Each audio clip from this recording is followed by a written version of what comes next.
The Honorable, the Chief Justice and the Associate Justices of the Supreme Court of the United States. Oyez, oyez, oyez. All persons having business before the Honorable, the Supreme Court of the United States, are admonished to draw near and give their attention, for the court is now sitting. God save the United States and this honorable court.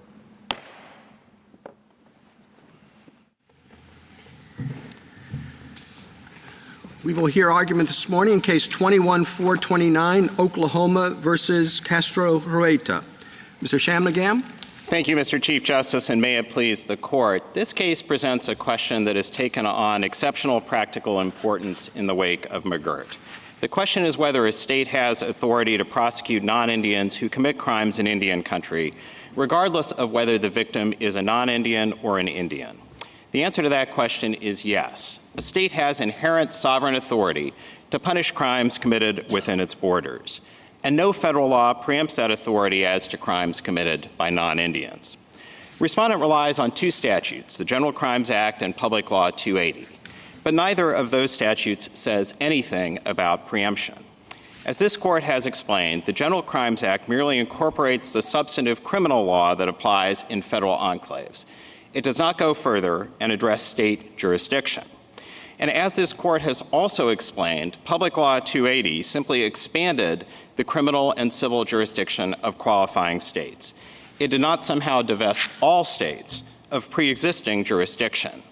The mere fact that some members of Congress may have believed that the states would otherwise have lacked jurisdiction over certain crimes does not give the law preemptive effect. Because this case does not implicate a tribe's right to govern itself and to punish tribal offenders, the Court need not resort to the more flexible balancing approach that it has used elsewhere. But here, any balancing weighs heavily in the state's favor. The state has a paramount interest in ensuring public safety, and concurrent state and federal jurisdiction would only enhance law enforcement in Indian country, especially because the tribes ordinarily lack jurisdiction over non-Indian offenders. The federal government now takes the position that it should have exclusive jurisdiction. But that position is simply mind-boggling in light of the situation in Oklahoma, where, by the government's own admission, whole categories of crimes are going unprosecuted in the aftermath of McGirt. Because no federal law preempts a state's authority to prosecute crimes committed by non-Indians, the judgment below should be reversed. I welcome the Court's questions. Counsel,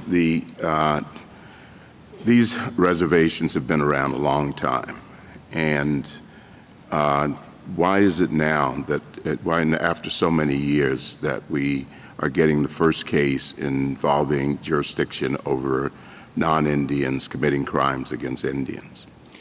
Justice Thomas, only in 2020 did 43% of the state of Oklahoma become Indian country. Before that, there was comparatively little Indian country in the state of Oklahoma. And so this was, frankly, not an issue in Oklahoma and not an issue that arose all that frequently in the rest of the country either.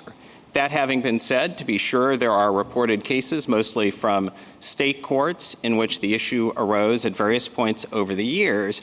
And notwithstanding this Court's dicta, this has been an open question. Indeed, as recently as the 1980s, the Justice Department took the contrary position on this question. Certainly, as I said at the outset, this issue has taken on acute importance in light of the situation on the ground in Oklahoma. There are now essentially 3 times as many people living in Indian country in the United States as a result of this Court's decision in McGirt. There are now 1.8 million more people living in Indian country. And our best estimate is that of the cases affected by McGirt, approximately 20% of those cases involve this permutation, namely crimes committed by non-Indians against Indians. Is there a problem, and this is just a question about practice and practical considerations, how do you determine whether or not the victim is an Indian? This case involves a little girl with cerebral palsy. And is there a preliminary jurisdictional question as to whether or not the victim is or is not an Indian? There's no dispute about that here, Justice Thomas, but it's not easy. And I think that one virtue of our position is that it would certainly greatly simplify things for law enforcement, because at least for state law enforcement, the status of the victim would not be the relevant inquiry. The only inquiry would be the status of the offender. But I don't mean to suggest that that's an easy determination. The city of Tulsa has issued a 9-page checklist for its police officers, for the officers to make the jurisdictional determination. And the question of how to determine who is an Indian for purposes of these jurisdictional rules is itself unsettled. In fact, it's the subject of a currently pending cert petition by my client, the state of Oklahoma. Courts have looked to factors such as enrollment status, blood quantum, and the like. The Oklahoma courts have applied a totality of circumstances test. And so certainly one virtue of our rule is that for state law enforcement, states would have jurisdiction over non-Indian offenders regardless of the status of the victim. And I would submit that that's consistent with the broader framework that this court has used for preemption purposes. This court time and again in this area has defined the tribal interest as the interest in self-governance, an interest that, as I indicated in my opening, incorporates an interest in punishing tribal offenders. I would refer this court to its decision in Nevada versus Hicks, among others. And so under our approach, when that tribal interest is not implicated, the preemption inquiry is much like any other preemption inquiry. The question is whether, in this court's words, there is a congressional prohibition that would limit what is otherwise the state's conceded authority. When one talks about a state's police power, the ability to enforce the state's criminal laws is obviously at the core of that power. Counsel, the core of the power of prosecution at its base is the protection of people, of citizens. And so the Indian tribes have an inherent right to protect members of their tribes and of their community. The state doesn't have the same right. But putting that aside, we keep talking about preemption, but the thing that has bothered me as I've read your brief is you're suggesting something much broader than whether this statute preempts state law. You're suggesting that the federal government doesn't have the power to preempt state law at all. In your reply brief, you say there's no dispute, quote, that a state has sovereign authority to prosecute crimes throughout its territory unless federal law validly preempts that authority. And thus the only question to decide here is whether any federal statute or treaty has such preemptive effect. But your argument doesn't rest on whether there's preemption. You're saying the equal footing doctrine bars the government from preemption. Is that the position you're taking? That is not our position. And Justice. so if it is not your position, and for 200 years, we've had, you call it dicta, but a lot of dicta, saying that the General Crimes Act is a preemption of state law. What would justify the federal government? What do you want? Words that say state law is preempted? So I think State prosecution is preempted, only federal prosecution is permitted in Indian territory? So we are not taking the position that the federal government would lack the ability to preempt, with one caveat. And let me address that, and then I will address the other component of your question, which is the relevance of the fact that the Indian is a victim. I think to be clear about our position here, we recognize that the federal government has quite broad authority to preempt. Our submission to this court is simply that the federal government did not do so either in the General Crimes Act or in Public Law 280. And the core of our position is that there is simply nothing in the language of either of those statutes that divests the states of jurisdiction. But to address your point directly, Justice Sotomayor, the only limit on the federal government's ability to preempt is any limit that might exist at the outer bounds on the federal government's exercise of its enumerated powers in this area. And I think that there may come a point, for instance, on the facts presented in McBratney. If the federal government, say, passed a law that preempted state authority over, non-Indian on non-Indian crime, maybe there comes a point at which you start to wonder what the source of enumerated authority is. Counsel, but this case does not present that question. So, Counsel, you start with the premise, as I understand it, that there's inherent state sovereignty over tribal lands within Oklahoma, right? Yes, that's correct. Okay. But then you say, I think, that there is no authority for the state to prosecute in cases involving Indian defendants. Is that right? So do you concede that or not? Or is that part of the state's inherent authority, too? We would concede that with regard to the Major Crimes Act, relying on this Court's decisions in John and Neganza. Sure. Put aside the Major Crimes Act. I'm talking about under the GCA. Is there preemption, or does Oklahoma now take the extraordinary view that it didn't in its briefs, as I understood it, that it has inherent sovereign authority even over crimes by Indian defendants within its territory? We didn't take a position on that in our briefs, but I would grant you that I think that would be a much more challenging argument for preemption. Why? For the simple reason. Why? Because the statute doesn't contain any language no magic words about that either.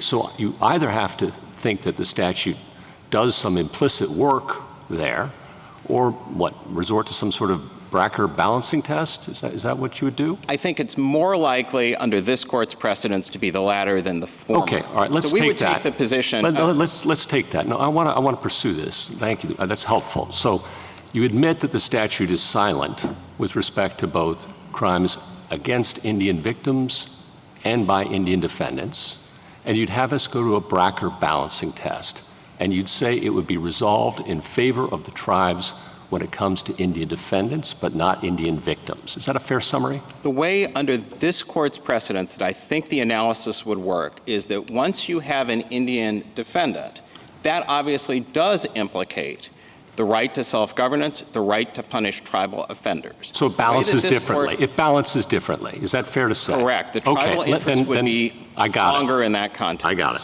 Here's my question, why? All right? First of all, we've never applied a Breyer balancing test to criminal laws so far as I'm aware. So you're asking us to do something new there, inconsistent with our precedents so far, right? I think that the cases on which we rely have applied it in the civil context. Okay. But they've never drawn a distinction. I'll take that as a yes. All right. Then who bears the burden of proof in that balancing test?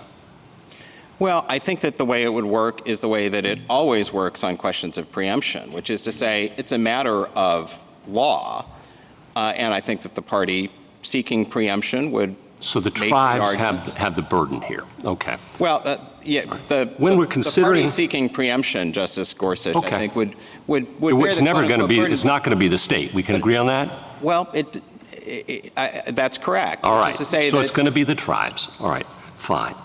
Then I would ask you, why would we not take into account in that balancing test you'd have us do the identity of the victim as going to tribal sovereignty, given the history in this country of states abusing Indian victims in their courts?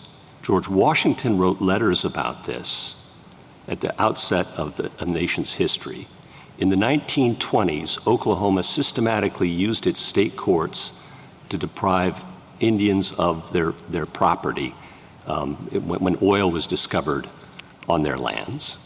There's a long history of this. Congress has provided as well a mechanism for tribes who wish to opt in to state concurrent jurisdiction in Public Law 280, so that's available. We know that. They've chosen not to. Should that be something we consider? And then finally, two more things. We have the treaties, okay, which have been in existence and promising this tribe since before the Trail of Tears that they would not be subject to state jurisdiction precisely because the states were known to be their enemies. Does that count in your new Breyer balancing test, which we've never heretofore applied in criminal law? And then finally, you say we have to worry about blood quantum when it comes to victims. Well, wouldn't that also be true when we have to deal with defendants? Is apparently not a worry there. I don't know why it would be a worry here. So there's a lot for you to chew on. I think there were 4 things in your question, Justice Gorsuch. At least. Let me start with those 4, and feel free to add others. First, the tribal interest here.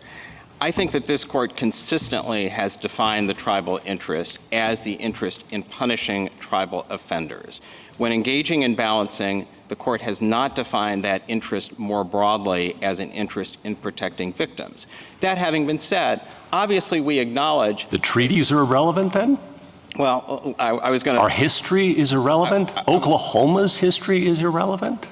I was going to come to the treaties, but let me say one last thing about the interest, which is that, of course, the tribes have an interest in protecting their members from criminal offenses. The state of Oklahoma likewise has an interest in protecting all of its citizens, including its tribal citizens, who in Oklahoma have been citizens of the state longer than anywhere else in the nation.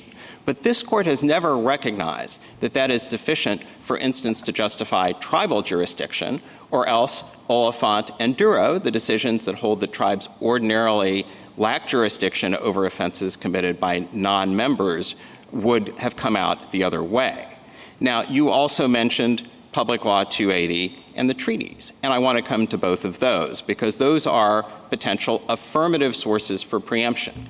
And just to be clear, so that we're talking about the same framework, I think the way that the court would consider offenses committed by Indians is under some sort of balancing framework or some sort of framework that looked at whether the state law interfered with the tribal right to self-governance. Here, because that interest is not implicated, we think that the court should use a familiar approach to preemption because you're talking about competing state and federal interests. You wisely say it's not implicated, and it's easy to say, but you have 200 years of history suggesting otherwise. And you have tribes before us saying otherwise. And you have former U.S. attorneys saying otherwise. What do we do about that? Well, I can't speak to why the tribes have taken the position that they have in this Counsel, court. it's easy enough to say that standing at the podium in Washington, D.C., but the history and the reality it should stare us all in the face. There's a reason why they've resisted jurisdiction over crimes against Indian victims. It's not just a matter of being contumacious, is it? No, of course I'm not saying that they're being contumacious, but I would say, having spent some time in Oklahoma, that the law enforcement issues are very real. And as recently as earlier this week, you had the principal FBI agent in Oklahoma conceding that there are whole categories of crimes, by our estimation, thousands of crimes, that are going unprosecuted because the federal government, which has sole jurisdiction over this category of cases, simply has been unable to prosecute them. Don't they have representatives in Congress? I mean, if there's crime, particularly in Oklahoma, can't they ask Congress to provide extra prosecutorial and judicial resources? Well, they can have, obviously. So my real question is this. You talk a lot about Oklahoma, and I can understand the problem in Oklahoma because of our previous case, et cetera. But aren't there 49 other states? And my impression is that in general, in the entire country, the general assumption has been, and they've acted this way for years, decades, that states cannot prosecute the specific, the particular crimes. And they don't prosecute the particular crimes when they take place in Indian country. They're prosecuted in federal court. Now, am I right or wrong? I'm not an expert, and you are more of one. So am I right or wrong about that? So states have made efforts from time to time, I'm not going to overstate it, to bring prosecutions of this I didn't say that. I said the general assumption throughout the United States of America has been that the states cannot prosecute these crimes, but rather, I don't say there aren't exceptions, but rather in federal court. I think I would quibble slightly, Justice Breyer, and say that I don't know that it was a general assumption. I think that this has been an open question. The Justice Department for many years— How many, if you had to guess, I don't know if you looked it up, but if you had to guess what percentage of crimes committed on Indian reservations that we're talking about here are prosecuted in state court, the crimes that are listed, what percentage of all those? Would you guess it's more like 1% or more like 50%?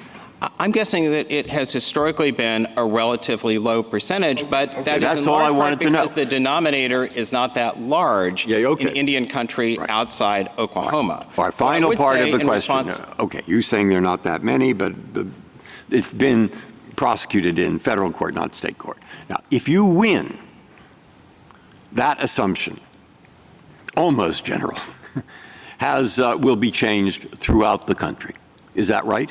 And suddenly the Indian tribes will realize that where they thought crimes on their reservation were being prosecuted in federal court, they will discover that suddenly in these 49 other states, they can go into state court. Is that right or wrong? I want to just get my assumptions right. I'm not making an argument. That is correct. And let me say a little bit about that is right or not right? That is correct. And let me say a little bit about that and then about why Congress is not simply going to be able to fix this, which was where your question started. Well, they can provide more prosecutors, is my point. And the Justice Department has asked them to do that, but the reality is that the gap in Oklahoma right now is yawning. All we are here asking the court to do is to provide concurrent jurisdiction for the states with the federal government, which, after all, is outside Indian country, the norm in our federal system.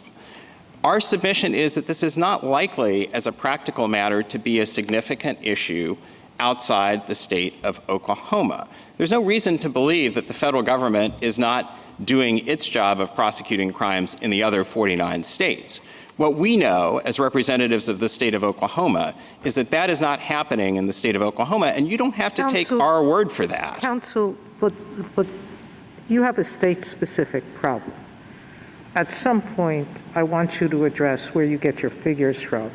And I will lay out, there's an article in The Atlantic that suggests that your figures are grossly exaggerated, and I want to give you an opportunity to address that. But put that question aside. It may be that you're the only state that wants concurrent jurisdiction to fix a state-specific problem. But why should we assume that every other state wants that responsibility? And doesn't conferring jurisdiction on a state or telling it you have concurrent jurisdiction obligate that state in a way to protect its Indian victims?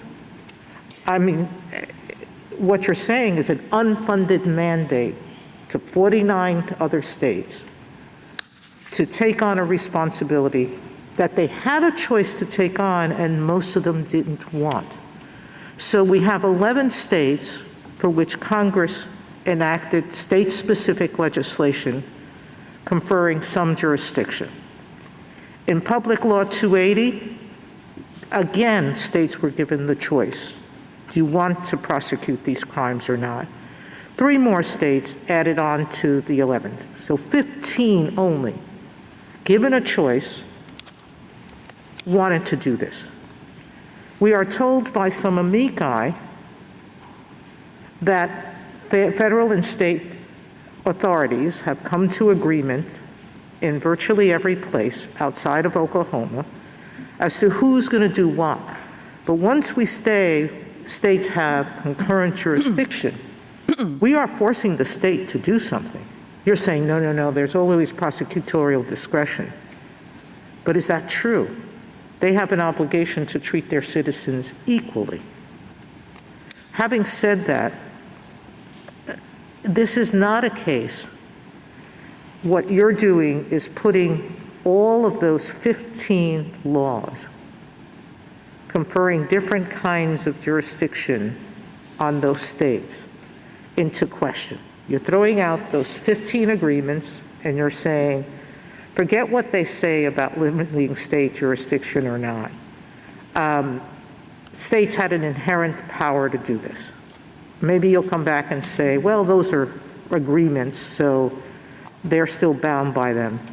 But now you're creating chaos across the country, 49 other states. And I am told that the federal government decides whether to put some resources in some places based on what kind of jurisdiction exists with the states and not in others. All of that is up in the air. So please explain to me why 200 years later, we are revisiting an assumption that was made. You say it was only dicta, it was never decided, but we have an awful lot of dicta on this issue, repeatedly in many, many cases. Justice Sotomayor, there's a lot to that question, and let me try to cover all of it. First of all, with regard to the statistics, we believe that the statistics that we have offered to the court are accurate, but you don't have to just take our word for it. To get back to Justice Breyer's question, let's take a look at what the Justice Department has said in its most recent 2023 budget report. It has said, quote, the United States attorneys in Oklahoma are prioritizing violent felonies under the Major Crimes Act. In fiscal year 2021, the Eastern District of Oklahoma and the Northern District of Oklahoma are opening only 22% and 31% of all felony referrals. Enforcement of nonviolent crime is relatively low. And if we want to talk about what's been said— most of that is being done by the tribes, isn't it? Well, not with— I see a short gap of, the Atlanta article says, at most there's a short gap of about 1,000 cases, if that. We don't agree with that. It's important to keep in mind that the tribes do not have jurisdiction over this category of cases with narrow exceptions. And if we're going to litigate what's been said in the press, I would refer the court to the Wall Street Journal article earlier this week, to which I alluded, in which the special agent in charge of the FBI's Oklahoma field office said, quote, the United States Attorney's Office doesn't have the capacity to try nonviolent felony, my words, or even any misdemeanor cases. Now, I do want to cover the other points that were in your question, which I think are really important. First of all, with regard to supposedly foisting this authority on the states, let's keep in mind the fact that the states do enforce the criminal laws already in Indian country by virtue of the rule first established by this court in McBratney. When non-Indians commit crimes against non-Indians in Indian country, law enforcement is there, state law enforcement is there, because they have exclusive authority in order to enforce the criminal laws. Several states have renounced the very kind of authority you thrust upon them, though, haven't they? Well, it is true that a very small number of states have renounced the additional authority provided under Public Law 280, but that brings me to the Public Law 280 regime, Justice Sotomayor. And there are a couple of things I would say about that. First is just the fundamental oddity of the position on the other side, which is that a statute that by its terms conferred additional jurisdiction should be viewed as ousting all other pre-existing jurisdiction. And the reason that we know that that is not the law is because this court said so in 3 affiliated tribes 1, when in the civil context it said, quote, nothing in the language or legislative history of Public Law 280 indicates that it was meant to divest states of pre-existing and otherwise lawfully assumed jurisdiction. In a civil case. We were very clear in saying criminal cases are different from civil But the cases. reasoning, Justice Sotomayor, is exactly analogous, and let me explain why. Public Law 280 confers on states essentially plenary civil and criminal jurisdiction, either states that are the mandatory states or states that opt in. And you could make exactly the same argument in the civil context with regard to civil actions brought by Indians against non-Indians. And yet this court made that statement in the context of whether or not Public Law 280 should be used to construe a state law as ousting the state of pre-existing jurisdiction. Our submission is that Public Law 280 operates perfectly well under our interpretation. What Public Law 280 does is to confer this broad array of additional jurisdiction, not just a plenary civil jurisdiction, but of course criminal jurisdiction, including jurisdiction over offenses committed by Indians, which appears to have been Congress's principal concern when it enacted Public Law 280. Now, to be sure, the text of Public Law 280 also clarifies that states that participate in or opt into the regime will also have jurisdiction over offenses committed against Indians. But there's nothing odd about that. Let's talk about that for a second. I'm not so sure. First of all, you agree, though, that in 1948, when Congress passed the GCA, the text of it is consistent with the conclusion that Congress believed the states generally lacked prosecutorial authority over crimes committed by non-Indians against Indians in Indian country, right?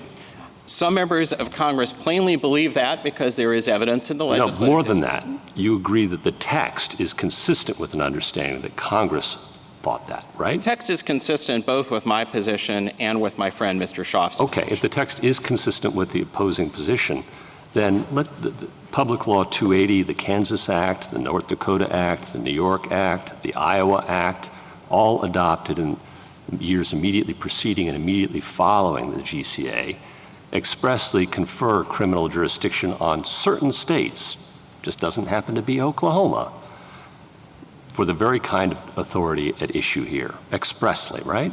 Yes, but at the same time, none of those all laws, of that would have been pointless, right? No, not at all. No need to say you have state criminal jurisdiction in crimes involving Indian victims. It's perfectly reasonable, particularly in Public Law 280, Justice Gorsuch, for Congress to have wanted to clarify that the states had that pre-existing jurisdiction. So it's belts and suspenders, on your view? Well, to a certain extent, but I don't think that there's anything strange about that, because Congress often passes statutes that do nothing more than codify pre-existing legal principles. Here, Then Congress is doing so how about much the more. fact that we have, in my count, 10 cases stretching from 1832 to 2 years ago, saying that states don't have this kind of jurisdiction. You call it dicta, all right? But even in your very best case, McBratney, Draper, the cases you cite and rely on, the court reiterates that it is not talking about and is not extending jurisdiction over these kinds of cases. What do we do about that? I don't think that's quite correct. I would recognize, Justice Gorsuch, that by my count, there are 6 cases, starting with Williams versus United States. I might go back to Worcester. I think you might be missing a couple. I don't think that that's a fair characterization of Worcester, because Worcester was simply stating the principle. All right, we can quibble over the number, all right? I think your count's a little parsimonious, but whatever number it is, it's a large number. And even the cases you rely on most heavily carve this out. What do we do about that? I don't think that's correct, and let's go directly to McBratney. I think that all that the court said in McBratney was that it was not deciding any question under the provisions of the applicable treaty with regard to crimes committed by or against Indians. I think the reasoning of McBratney strongly supports our position, because McBratney... But it carved that question out. It carved this question out and said it wasn't going there. I don't believe that that is correct. All right. I believe that the court only started to carve out the question in Donnelly. And I think what happened is... Then how about this? How about Oklahoma's own position for the last 30 years, which it has taken the position, since I understand at least 1990, that is the correct understanding of the law. That has been the Justice Department's understanding of the law. Don't we normally, when we're thinking about an old statute, give respect to how it's been liquidated and understand it by all 3 branches of government consistently, maybe the state itself, who might have had an admission against interest back when nothing was at stake, but now changes its view? I think what I would say about the federal government, Justice Gorsuch, is that their position by their own recognition has certainly not been consistent, and I would refer the court to the 1979 OLC opinion and the government's subsequent statements, where the government has suggested that when it comes to the sort of interest balancing that we were discussing earlier, Justice Gorsuch, that interest weighs in the state's favor. Do you care to address your own client's positions? I'm very happy to address Oklahoma's position. The practical reality, of course, was that this was not a significant issue before this court's opinion in McGirt. Exactly. And shouldn't that count for something? Well, no. I think that what it should count for is that this has suddenly become a major problem in Oklahoma. And to be clear, the reason that we are here today is because of McGirt. This was not a significant law enforcement issue in the state of Oklahoma, for the reason that the government acknowledged in its earlier briefing in the McGirt line of cases, which is that in Oklahoma, there is very little trust or reserved land. Most of the land is fee land, like the land in downtown Tulsa and the other cities in the eastern half of Oklahoma, and therefore would not have been thought of as Indian country. Now, I think with regard to Oklahoma, the history, as you are well aware, is somewhat complicated in this regard because there was a lengthy period of time when the Oklahoma Court of Criminal Appeals, in fact, said that the state had plenary criminal jurisdiction even over Indian country in the state.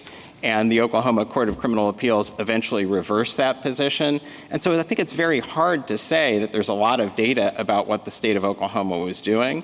But I will grant you that I can't point to a prosecution by the state of Oklahoma after 1990. I would just say that that's consistent with the fact that this was not a significant issue because of the relatively small amount of Indian country. Now, I do want to— Mr. Shanmugam, why don't you wrap up quickly, and Justice Kagan will have your question, and then we'll move on to the next stage. I'm happy to take my turn in order. No, go ahead. Great. Go ahead, Justice Kagan. I wanted to say one more thing in response to Justice Gorsuch, but— Okay, you'll find a way to fit it in, I'm sure. I want to talk about the text of the statute for a few minutes and just start with this question. Is there concurrent jurisdiction on federal enclaves? No. Yeah. And, I mean, I look at this text, and, it's not the clearest statute for either side of the table here. But if I ask myself, like, what does this text really mean? And mean back when it was written, not today, given the history from which it emerged. I mean, the idea that this statute did anything other than analogize to federal enclaves in the entire sense, meaning it's the law that in federal enclaves, and it's the exclusive law of the federal government. I mean, it just seems to me the more natural reading of the statute in its historical context. I don't agree with that, Justice Kagan, and I don't think that the statute is ambiguous, and I assume that we're talking about the General Crimes Act, and I will come to Public Law 280 in a minute, but I think with regard to the General Crimes Act, what I would say is what this Court said in Henry Wilson. With regard to this phrase, places within the sole and exclusive jurisdiction of the United States, what the Court said was that phrase does not apply to the jurisdiction extended over the Indian country, but is only used in the description of the laws which are extended. I don't think I'm really talking about this as a matter of parsing the sentence and applying rules of grammar to it. I think what I'm talking about is the sense of the provision is to say the only thing the provision does is to analogize to federal enclaves. And then the question becomes, what's the law in federal enclaves? And the law in federal enclaves is exclusive federal law. I mean, it's a kind of bizarre thing that Congress would have done, isn't it? To say, well, we're going to have federal enclave law applying, and then we're also going to have state law applying. This is not like federal and state law apply in the state of New York or something, right? Because federal enclave law is essentially law that duplicates the kind of subjects in which state law is concerned. And so you have two bodies of general law operating in the same geographic area.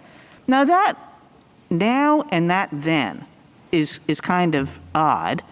And like, why would we think that that's what Congress did when it said in this statute, look to federal enclaves? I don't think that that's odd, Justice Kagan, either as a matter of text or as a matter of history. So as to the text, our fundamental submission here is that when you look at the structure of that sentence in Section 1152, it provides simply that the general laws of the United States as to the punishment of offenses committed within federal enclaves shall extend to the Indian country. And I think that as a matter of structure and plain language, that suggests that what you're talking about is the substantive criminal laws of an area that is within the sole and exclusive jurisdiction of the United States, federal enclaves. Go ahead. If you don't agree with me on that, I would point to the history here, and this goes really to, I think, Respondent's core argument. Respondent sets great store by the 1834 enactment of the predecessor to the General Crimes Act. But of course, in 1834, to the extent that that Congress was thinking about the principle of territorial separation from Worcester, the first of the cases to which Justice Gorsuch referred, Congress incorporated that in its definition of Indian country, which is, after all, the trigger for what is now the General Crimes Act, by defining Indian country to exclude territory within the borders of states. So Congress didn't have any occasion to think about the preemption question that's presented here. That question was effectively moot because the statute only applied to territories outside state borders. And when you think about our country in 1834, obviously that was most of the territory west of the Mississippi River for starters. And I would parenthetically note that that is that both the text and the history are reasons to distinguish the General Crimes Act from the Major Crimes Act, though I think the right way to think about the Major Crimes Act as a matter of first principles would be to think about it in preemption terms like the way that Justice Gorsuch and I were discussing earlier, and not so much in terms of the text. I mean, I wonder if all of that cuts for you or against you. I kind of think the latter. I mean, here you are in the 1830s, coming after Worcester, with a sense of the history of states operating against tribes and tribes needing federal protection. And, you know,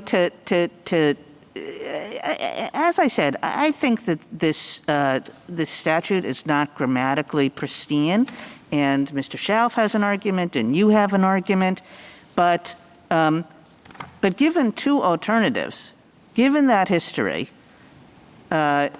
why we shouldn't read it as essentially saying, go do the same thing in Indian country as you do in federal enclaves, rather than go do this completely weird thing where reservations or Indian country is going to have two bodies of general law, including state law of the states that tribes needed protection from the federal government against. I don't know why you would pick your Well, my first line response, Justice Kagan, is that this court has already construed this language in Wilson and again in Donnelly. Well, I don't know if you get to talk about precedent, you know, because you're up here and 6 times we have said the exact opposite of your position.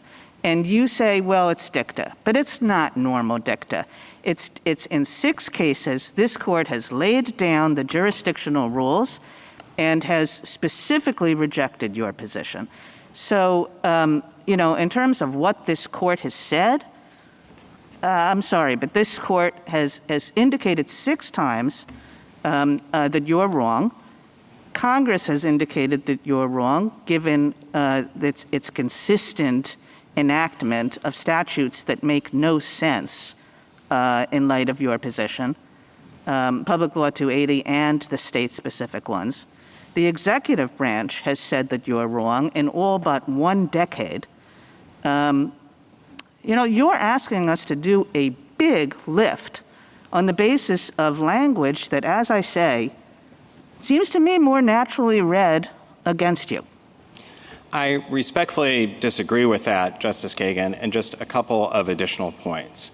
I think with regard to the issue of dicta, I would say that the statements on this issue, starting with Williams versus United States, are, for lack of a better way of putting it, on the dicta end of the dicta spectrum. You're talking about no more than 2 sentences in any of those decisions. Those statements were really not essential in any way to the holdings. I would submit that the statements in Wilson and Donnelly were much more to the core of the questions that the court was considering. We're talking about cases like Solem and Bryant on the other side, where the court is simply stating the principle that respondent is advocating in passing on its way to dealing with very discrete questions such as diminishment of reservations and the validity of the federal recidivist statute that takes tribal convictions into account.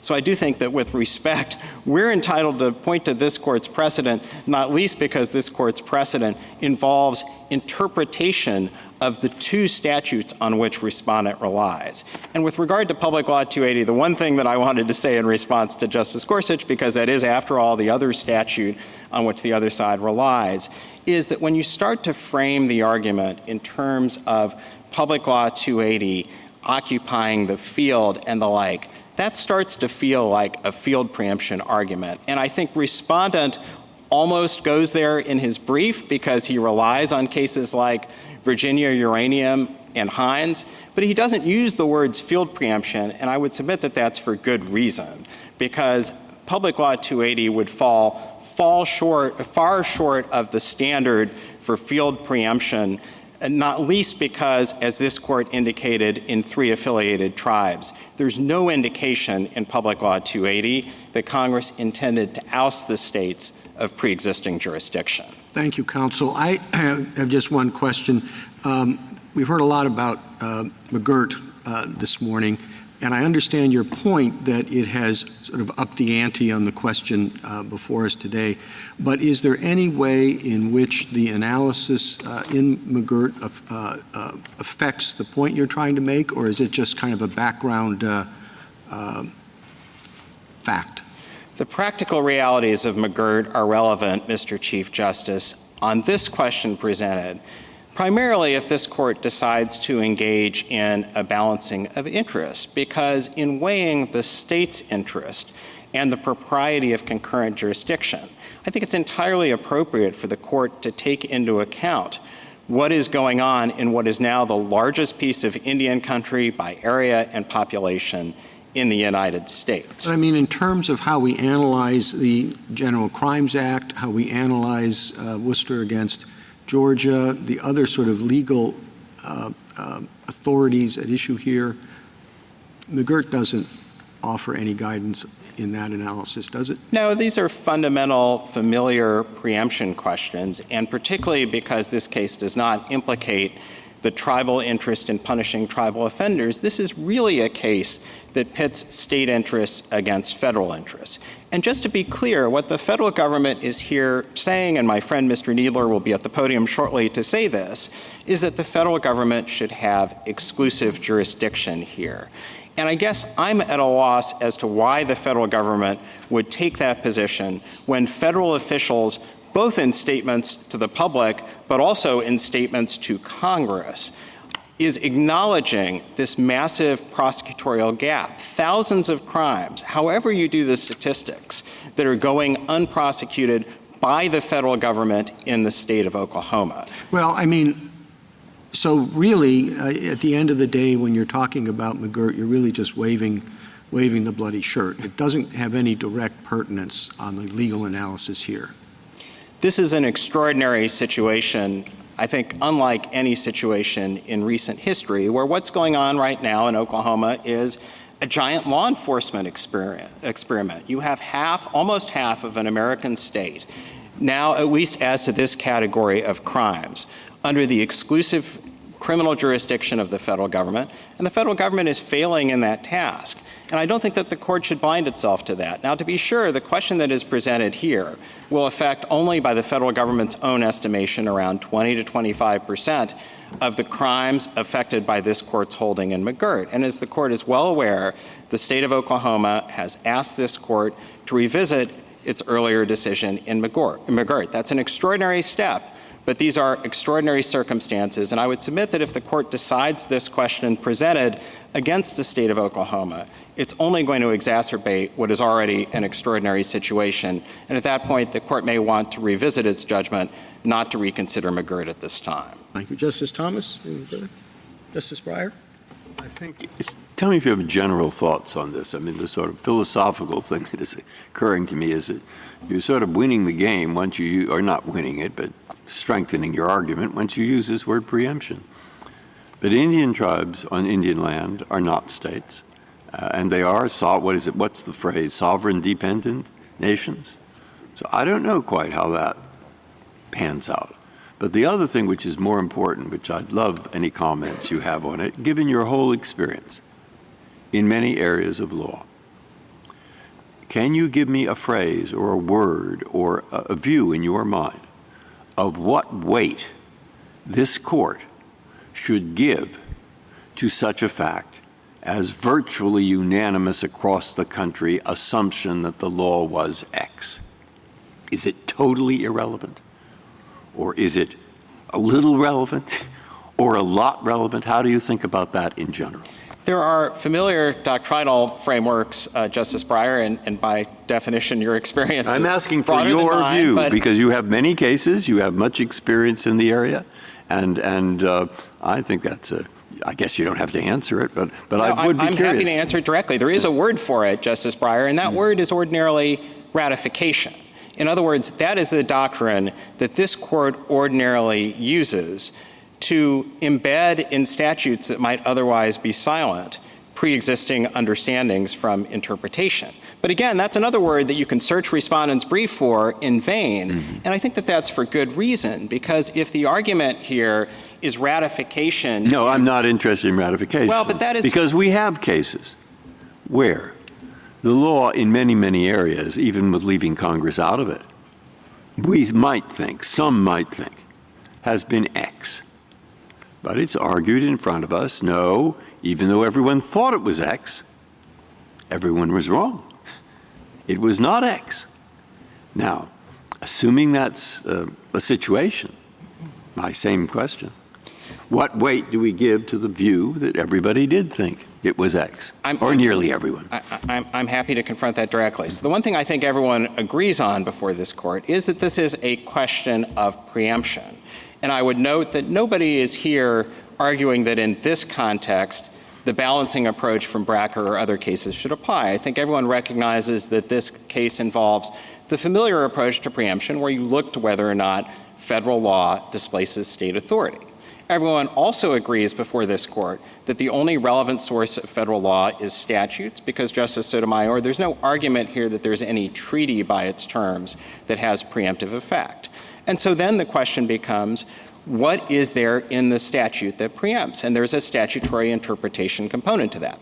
Now, we would say that the first and last place you look is to the text of the statutes, and everyone agrees that there's nothing on the face of the statutes, with the exception of this potential argument with regard to the phrase sole and exclusive jurisdiction, that preempts. And if you don't accept that argument, then what you're left arguing is making arguments based on background understandings. And we really have two of those arguments in this case. An argument with regard to the 1834 predecessor to the General Crimes Act, that it embedded the principle of territorial separation from Worcester, or an argument that the 1948 recodification, which after all was just the recodification in the United States Code without substantive change, somehow ratified this Court's interpretation in a single sentence of text in its dicta in Williams at a time when the law was unsettled. That would come nowhere near this Court's standard for ratification, which is why I suspect respondent doesn't affirmatively invoke that doctrine. And I think with regard to Worcester and the background understanding, this Court has long retreated, as has Congress, from the hardline view of territorial separation. And if that were not true, then this Court would have to revisit decisions like McBratney, Draper, and more recently, Nevada versus Hicks, all of which have given the states broad law enforcement authority in Indian country in the criminal context. And so with respect, I think what you're really left with on the other side is some sort of mosaic theory. If you take a look at page 28 of the government's brief, the government says, well, there's a pattern of congressional enactments. But with all due respect, I think that that's a lot like Justice Gorsuch's steak rub. It's not entirely clear exactly what the government and respondent is relying on here in the absence of that's because there's so much. Mr. Shanmugam, if you could continue. I don't agree with that, Justice Kagan, for the simple reason that when we're talking about congressional enactments, which after all, again, is the touchstone because we're talking about a question of preemption, there are really only two options here. There's either the General Crimes Act itself, or there is Public Law 280 and the accompanying state enactments.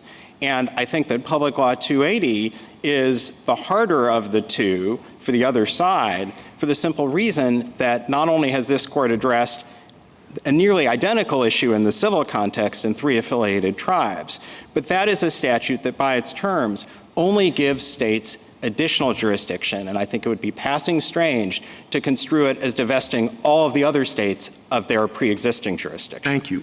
Justice Alito, anything further?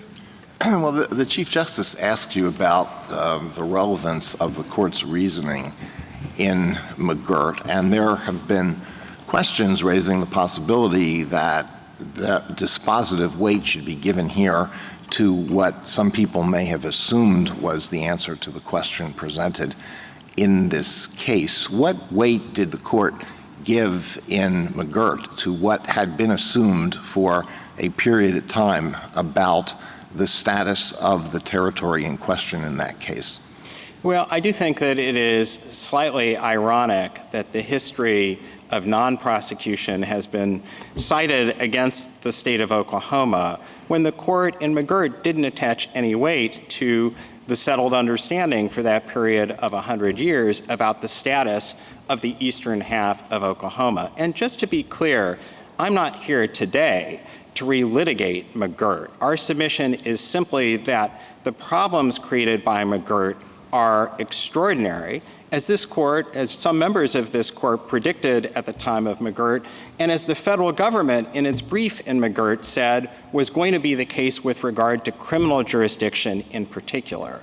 And with respect, I do find it slightly astonishing that in its entire brief, the government says nothing about the current state of affairs on the ground in Oklahoma in this area in which it has exclusive jurisdiction. Perhaps my friend Mr. Kneedler will speak to that today, but again, it seems to me that that is very relevant context as this court is deciding the question that's before it.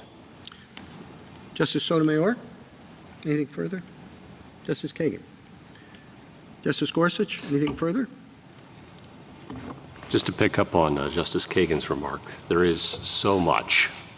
You've conceded that the original understanding is consistent, that the language is consistent with the original understanding of the statute to preempt.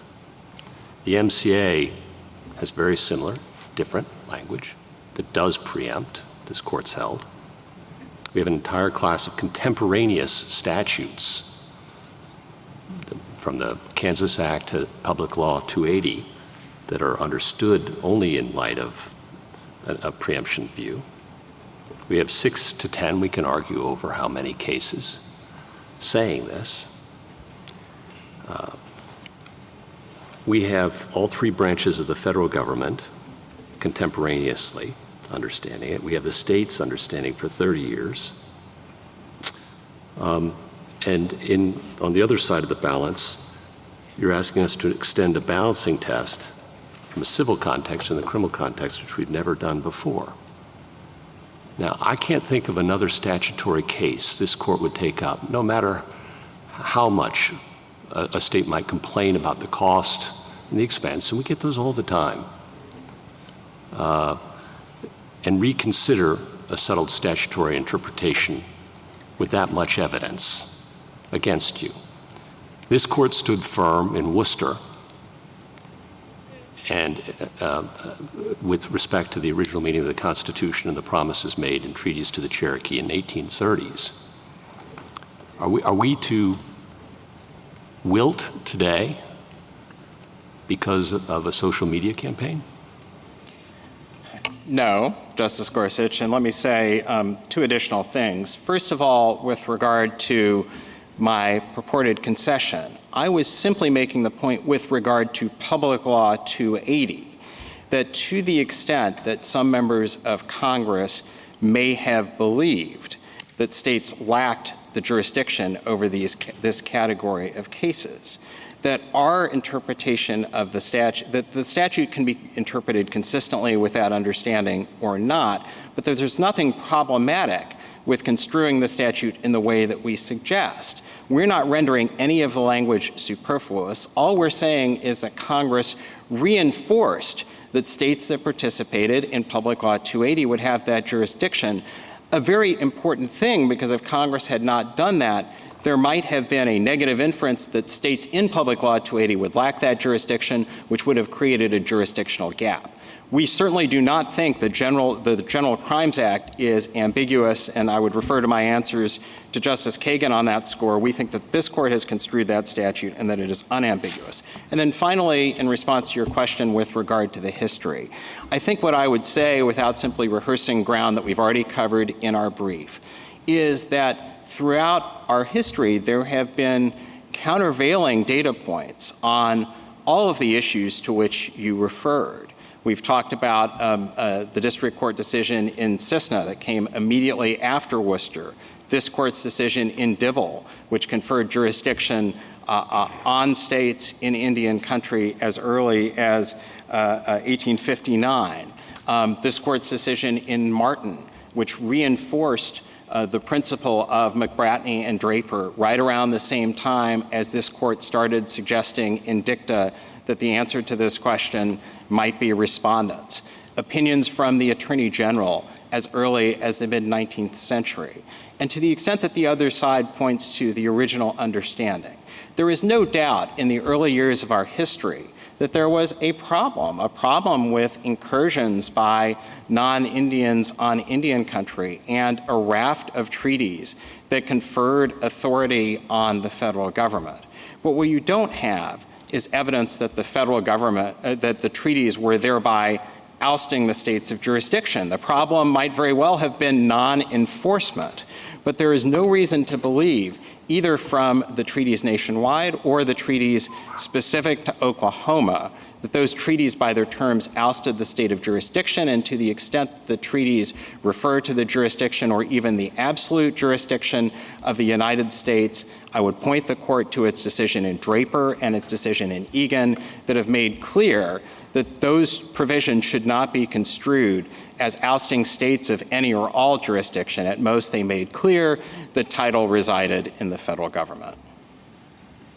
Justice Kavanaugh? I understand your argument about the statutory text controlling, which is a very forceful argument. There's also been some discussion of victims and the policy concerns with victims. So I want to focus on that for a second. We're talking about non-Indian on Indian crime in Indian country, correct? Yes. Everyone agrees the tribes don't have jurisdiction to prosecute those crimes, correct? Yes, with the very narrow exception of certain domestic violence crimes, where Congress has conferred that authority. Everyone agrees the federal government does have jurisdiction to prosecute those crimes covered by the GCA, correct? Yes. Okay, so the only question here is additional jurisdiction to prosecute those crimes for the states, additional concurrent jurisdiction, correct? Yes, that is correct. And we simply do not agree with the submission of the National Congress NCAI that state jurisdiction affirmatively undermines public safety. We think quite to the contrary, right, that because Indian victims right now are not being protected because the federal government doesn't have the resources to prosecute all these crimes. And this would not be displacing the federal government. It's additional prosecutors to protect Indian victims against non-Indians. That is correct. And notwithstanding this frankly cynical effort to disparage the state's estimates, which are the state's best good faith estimates as to the prosecutorial gap left by McGirt, the federal government itself recognizes that there is a gap both in terms of the volume of cases and whole categories of nonviolent crimes and even less serious violent crimes that are not being prosecuted. And that's not a reason to read the text differently than it reads, but my point in bringing that up is that we also shouldn't think that somehow ruling against you would help. I don't see how it would help Indian victims. It's going to hurt Indian victims. Well, I think that that's correct, and I do think that that is a reason why this is a much easier case than a case involving Indian defendants, because I do think that if you have a case involving Indian defendants, the tribal interest suddenly becomes more significant. And I think when it comes to non-Indian perpetrators, it's really hard to see why a bright line should be drawn as to state authority between non-Indian victims and Indian victims. The state's authority here is at its broadest because we're talking about the state's police power. The federal government has authority, but it's somewhat narrower because that authority requires a relationship with the tribe in order to implicate the federal government's enumerated powers. And I would respectfully submit that the tribe's authority in this area is at its narrowest because it is what the tribe has by means of reserved authority in this context, which has to implicate the right to self-governance, or any authority which has been conferred on the tribes by Congress. And I would submit that one reason why the tribes may be opposing our position is because the tribes themselves would like for Congress to confer this law enforcement authority on them. Justice Barrett?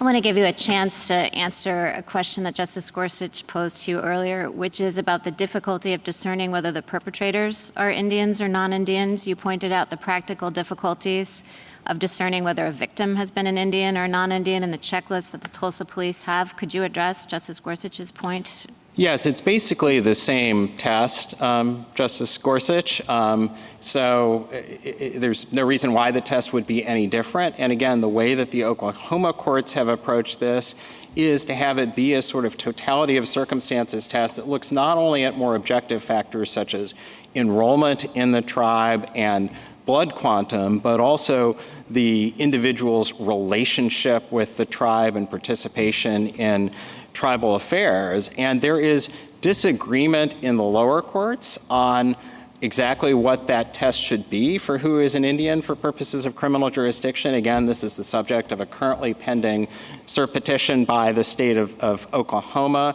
And so our submission today is simply that that is not an easy inquiry, and it has immediate on-the-ground consequences, because if you are a police officer arriving on the scene in Tulsa, and I have talked to the mayor of Tulsa and the chief of police in Tulsa about this very subject, those officers have to make a jurisdictional determination. And once they make that jurisdictional determination, if they're making it in the course of an investigation, it may determine who responds to the scene of a crime. They would have to make a jurisdictional determination the other way, too, when they're identifying the status of the perpetrator. That's right, but it just makes it all the more complicated for them to have to make both of those determinations.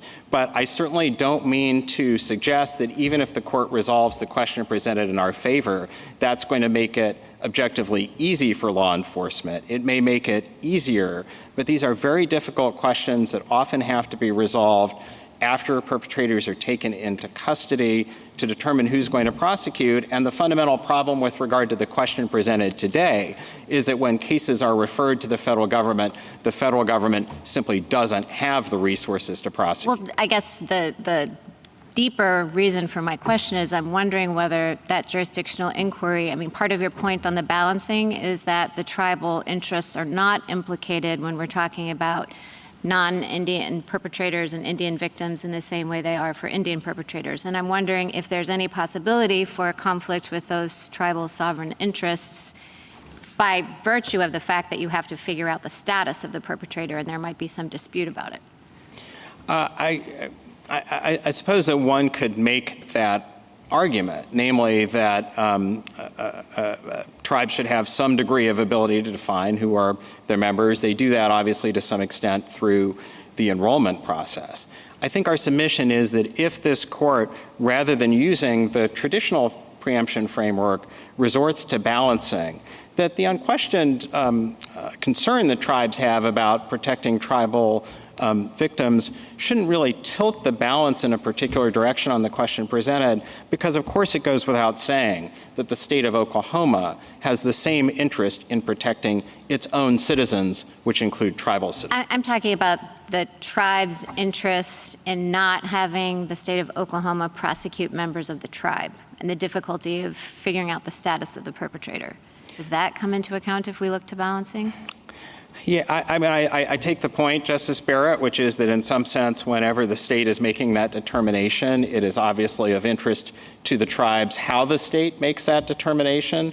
But, I think that the state, in good faith, attempts to make that determination, taking into account enrollment in the tribe as one of the factors.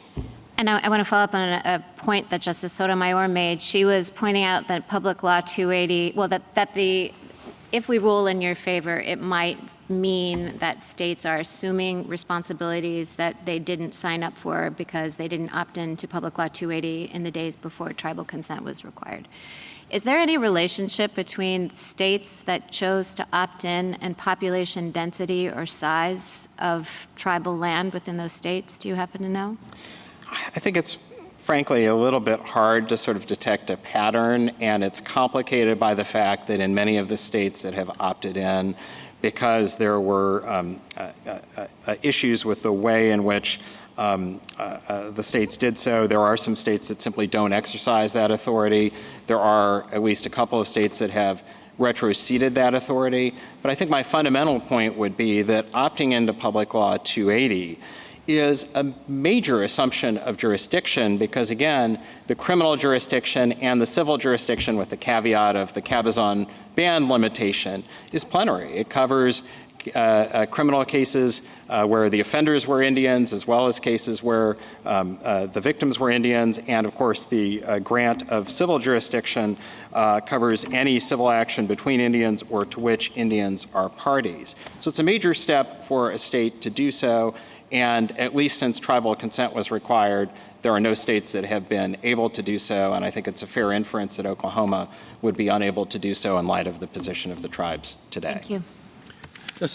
In a case where the accused claims to be an Indian, I assume that the accused is in a position to explain why he or she believes that is the appropriate categorization. But what happens in the case where the accused is indisputably not a victim and indisputably not an Indian, and the victim says, I don't consider myself to be an Indian? What happens there? I think that a court would still have to apply the totality of the circumstances test and to take into account enrollment and blood quantum and any other relevant factors. And so I don't think that the victim's wishes would be dispositive of what is, after all, a jurisdictional question.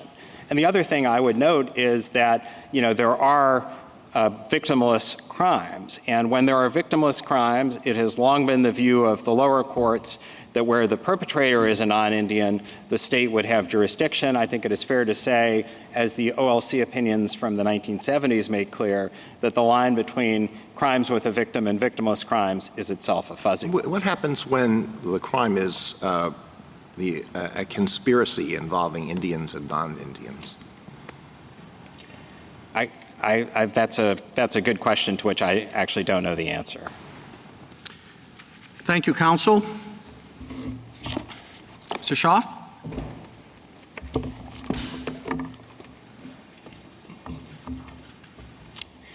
Thank you, Mr. Chief Justice, and may it please the Court. Oklahoma lacks jurisdiction because Congress exercised its exclusive power over Indian affairs to provide for exclusively federal jurisdiction. That conclusion follows from statutory text, context, and structure. The General Crimes Act applies to Indian country, where federal statutes presumptively exclude state laws. And it imports the law of federal enclaves, where likewise states may prosecute only with Congress's approval. The resulting jurisdiction is exclusive, and one way we know that is that John and Nagansat held as much as the parallel text under the Major Crimes Act. And that conclusion would have been especially obvious to the Congresses that enacted and reenacted the General Crimes Act. First, Congress in 1834 acted to implement treaties covenanting that tribes would be under the protection of the federal government and, quote, no other sovereign. Second, Congress legislated against the backdrop of Worcester and its holding that when Congress has regulated relations with Indian tribes, states can't. It could never have fathomed a more express statement would be required to keep its promises. Third, this court has recognized a single basis for state criminal jurisdiction in Indian country in McBrotney and Draper. And Donnelly held that those cases do not apply to crimes by or against Indians. That means federal jurisdiction is exclusive, as this court has affirmed somewhere between 6 and 10 times. Fourth, Congress in 1948 embedded that law in statute when, in the wake of Donnelly and Williams, it reenacted the General Crimes Act while conferring on some states jurisdiction over crimes by or against Indians. You don't confer jurisdiction that already exists, and the only way to read all relevant text in harmony is ours. More than that, Congress built on that structure through Public Law 280 and many similar statutes, and now Oklahoma's position would thwart the choice of 25 states not to assume this jurisdiction and nullify consent rights of, by my count, 190 Indian tribes, and for no sound reason. Indeed, Washington State used Public Law 280 to obtain exactly the jurisdiction at issue here, and Oklahoma could do so too by obtaining signatures from 20% of enrolled tribal members and winning an election. I welcome the Court's questions. Counsel, just to go back to the beginning of your argument, you said that you said that the federal government had plenary authority in this area, and we've said it too. What's the source of that? So I think this court has said that it arises from the Indian Commerce Clause, the Treaty Clause, pre-constitutional powers, war powers, but I agree that it was quite subtle. And, for our purposes, I think the important point is that when Congress acted in 1834, it did so against the backdrop of Worcester, which interpreted the federal government's powers in this area to be exclusive when exercised. So when Congress had regulated intercourse with Indians, that meant states could not. And, that really has been carried forward, I think, to the present. Obviously, a bunch changed in the late 19th century with Indian country coming within states. But I think the important point is we're not writing on a blank slate here. This court addressed that issue in McBrotney and Draper and Donnelly. And the sort of sum total of the holding of those cases is that the only basis for state criminal jurisdiction in Indian country doesn't apply to cases like this one. And then in 1940 and on, Congress created the entire modern statutory scheme against the backdrop of that understanding. So the Kansas Act, for example, in 1940, understood the law the same way we do, conferred jurisdiction on states over crimes by or against Indians because it regarded that as necessary.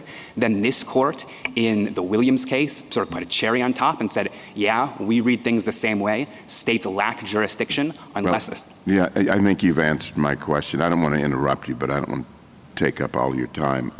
One other question. Would you take a minute or so to elaborate on your preemption argument? And my difficulty is that when we normally have a preemption case, there is a conflict of some sort. You cannot regulate, for example, a drug the same by two different governments when they are in conflict with each other, the regulations.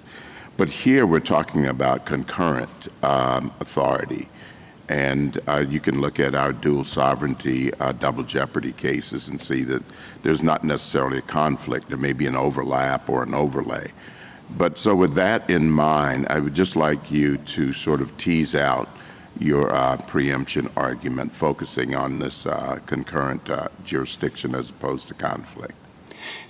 Sure, Justice Thomas. So first, we think the text of this statute is best read to provide that state law shall not apply as to these criminal issues, though I do want to take issue with my friend on the other side's premise that what we're doing here is just familiar principles of preemption. What this court said in Mescalero Apache is exactly the opposite. Those familiar principles don't apply, and it's because we are in Indian country, which is the sort of quintessential locus where federal law applies and state doesn't, and state law doesn't. But on the conflict point, I think the conflict would have been patent in 1834.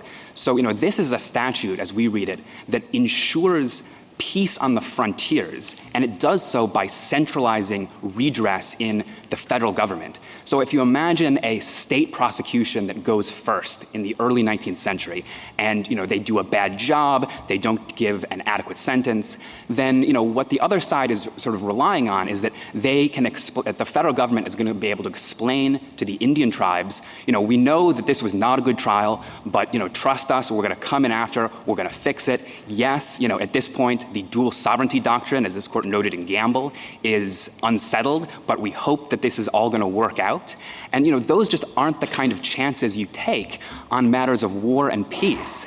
But, I think maybe even the more fundamental point is that it would have never occurred to Congress in this era that states would be the one to protect Indians from crimes. I mean, after all, as this court said in the Kagama case, states at this point were Indians' deadliest enemies. And I don't think you put, the fox in charge of the hen house, even if the fox only has concurrent jurisdiction. And, I think there are other ways, too, that states could use this authority to really thwart tribal interests. You could say, for example, criminalize intercourse by non-Indians with Indians and say, that's a crime against the Indian, which could be basically get you the same regime this court invalidated in Worcester. And I actually think the same thing is true today. So you can look at the issue in the Williams versus United States case. Let's look at the issue here with the fox and the chicken house.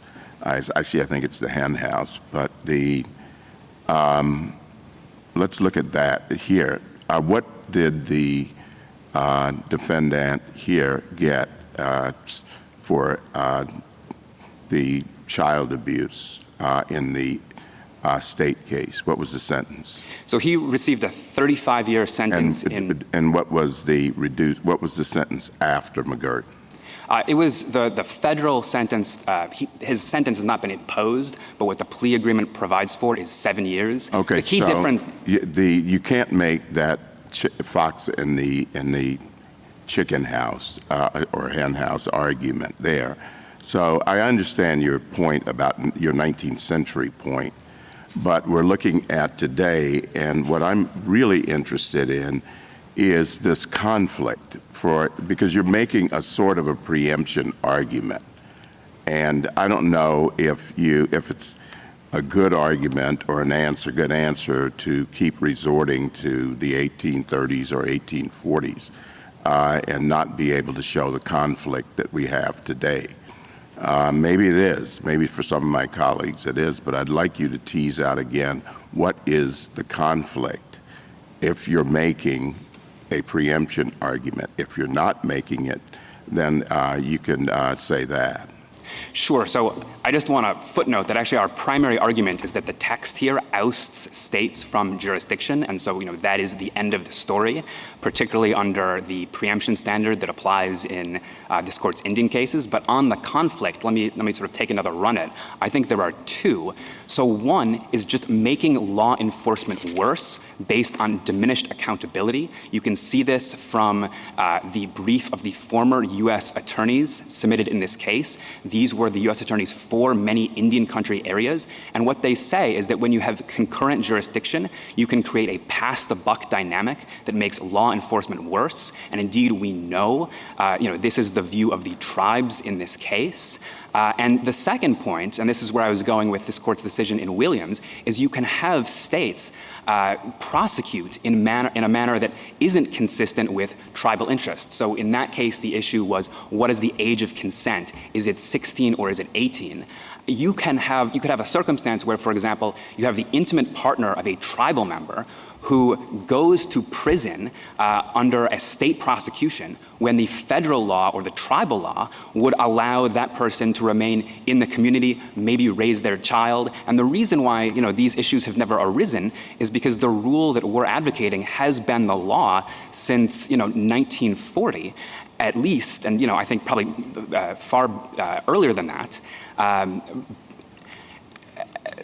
So I guess the place I would go back to is the statutes that Congress has enacted that really do embed this understanding in their text, in dialogue. You're here, I'm sorry, go ahead. No, please. You're here representing a non-Indian criminal defendant, correct? That's correct. And the victim, the 5-year-old, was an Indian, correct? That's correct. She was an enrolled member of the Eastern Band. We don't have anyone here representing her. But how are her interests served by not having concurrent authority to prosecute your client for the child abuse that was inflicted on her, if we're going to look at the interests of Indian victims?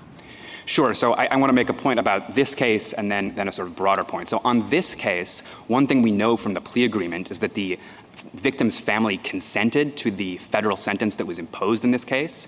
And the reason I would hazard, or something that has a lot to do with that, is that when we talk about the 35-year Oklahoma sentence, you can get parole in Oklahoma after 33% of the time. In the federal system, no parole, or you've got to serve 85%. And my client also agreed to not contest removal proceedings thereafter, so that's a pretty significant interest. But from the perspective not of non-Indian criminal defendants, which you're representing one of and representing well, from the perspective of Indian victims, I guess I'm not sure how Indian victims can be harmed by having more prosecutorial authority to fill a gap in Oklahoma where crimes are not being prosecuted against Indian victims, at least now. Now, maybe someday the federal government will get the resources to do the job, but even then, the state resources would be additional protection for Indian victims. So I'm not understanding the argument that somehow Indian victims would be benefited by ruling for you. So I think the key point I would make is that Congress has created a process for those Indian interests to be protected, and it's done that in Public Law 280. And I want to be specific about how it works, because I think it's important. So the optional assumptions under Public Law 280 are assumptions of concurrent jurisdiction, just like we're talking about here. They can be completely bespoke. So if you just want to get jurisdiction over crimes against Indians, you can do that.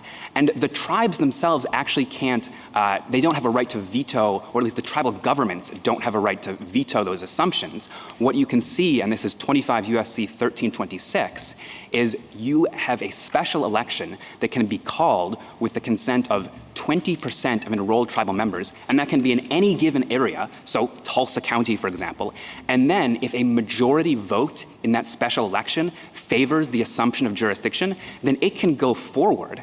And so, if people in Tulsa believe what my friend on the other side says about what is going to be the best thing to protect them from crime, then, they can have it. And the tribal governments actually can't stop that, because that's, the system that Congress created in order to balance the tribal and federal and state interests in this area. Am I understanding you correctly that each tribe, 20% of their members, presumably 20% being whoever's potential victims, could choose concurrent jurisdiction?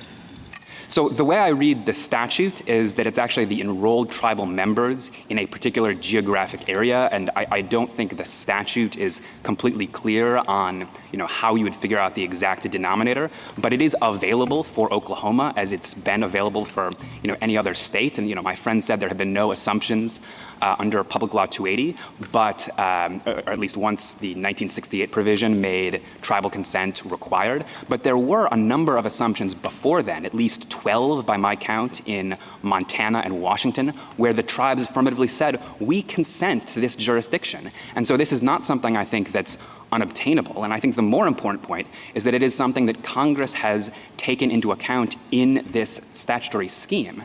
And, it is a scheme. I think you started to answer a question, and I'd like you to expand on it. There's an assumption in Justice Kavanaugh's question that Indian victims can only be helped by concurrent jurisdiction. Is that assumption correct? That there's additional resources to protect them against crimes? That's the bottom line of his question. And do you agree with that assumption? No, I don't think that's right. I mean, I think in particular as a practical matter, the upshot of Oklahoma's position here is, they're saying that if you adopt their position, then you can go back to more like what the situation was before McGirt, where basically the federal government wasn't involved in, these sorts of cases involving Indians. And that, I think, is profoundly contrary to the bargain, the agreement that Indian tribes made with the United States, where the United States said, we are going to be your protector and make sure that you are taken care of. Now, it is true that as a formal matter, as the law stands today, you can have, concurrent federal prosecutions, but as a practical matter, the entire upshot of my friend on the other side's position is that the federal government can go back and wash its hands of these sorts of offenses and, not invest the resources. And, our fundamental position is that the federal government actually has an obligation to invest those resources to make sure this is being done right, unless and until either Congress passes a statute or tribal citizens decide under Public Law 280 that they would like a different system to help protect themselves from crime. Well, Counsel, if I could just, I don't think we've gotten to the critical language in the statute yet. And of course, in the General Crimes Act, this is what the language says. Except as otherwise provided by law, the general laws of the United States as to the punishment of offenses committed in any place within the sole and exclusive jurisdiction of the United States, except D.C., shall extend to the Indian country. Now, as I read that, that's taking a body of law, the laws that apply in places within the sole and exclusive jurisdiction, and saying that that extends to Indian country. Now, where do you get any notion of the preemption of state jurisdiction in that? So I think the Major Crimes Act says much the same thing, which this court has held as preemptive, and I think that's for good reason. And where do you get it in the language of that statute, not in what the court may have said about the Major Crimes Act? Sure, Mr. Chief Justice. So I think the answer is that when you extend the general laws of the United States as to crimes, that is a reference to the enclave laws. And one of the background principles in federal enclaves is that states can prosecute only if Congress expressly allows it. So I think— Well, okay, but in other words, you're saying that a background principle, they're taking a particular reference point, right? The general laws that apply in this particular area.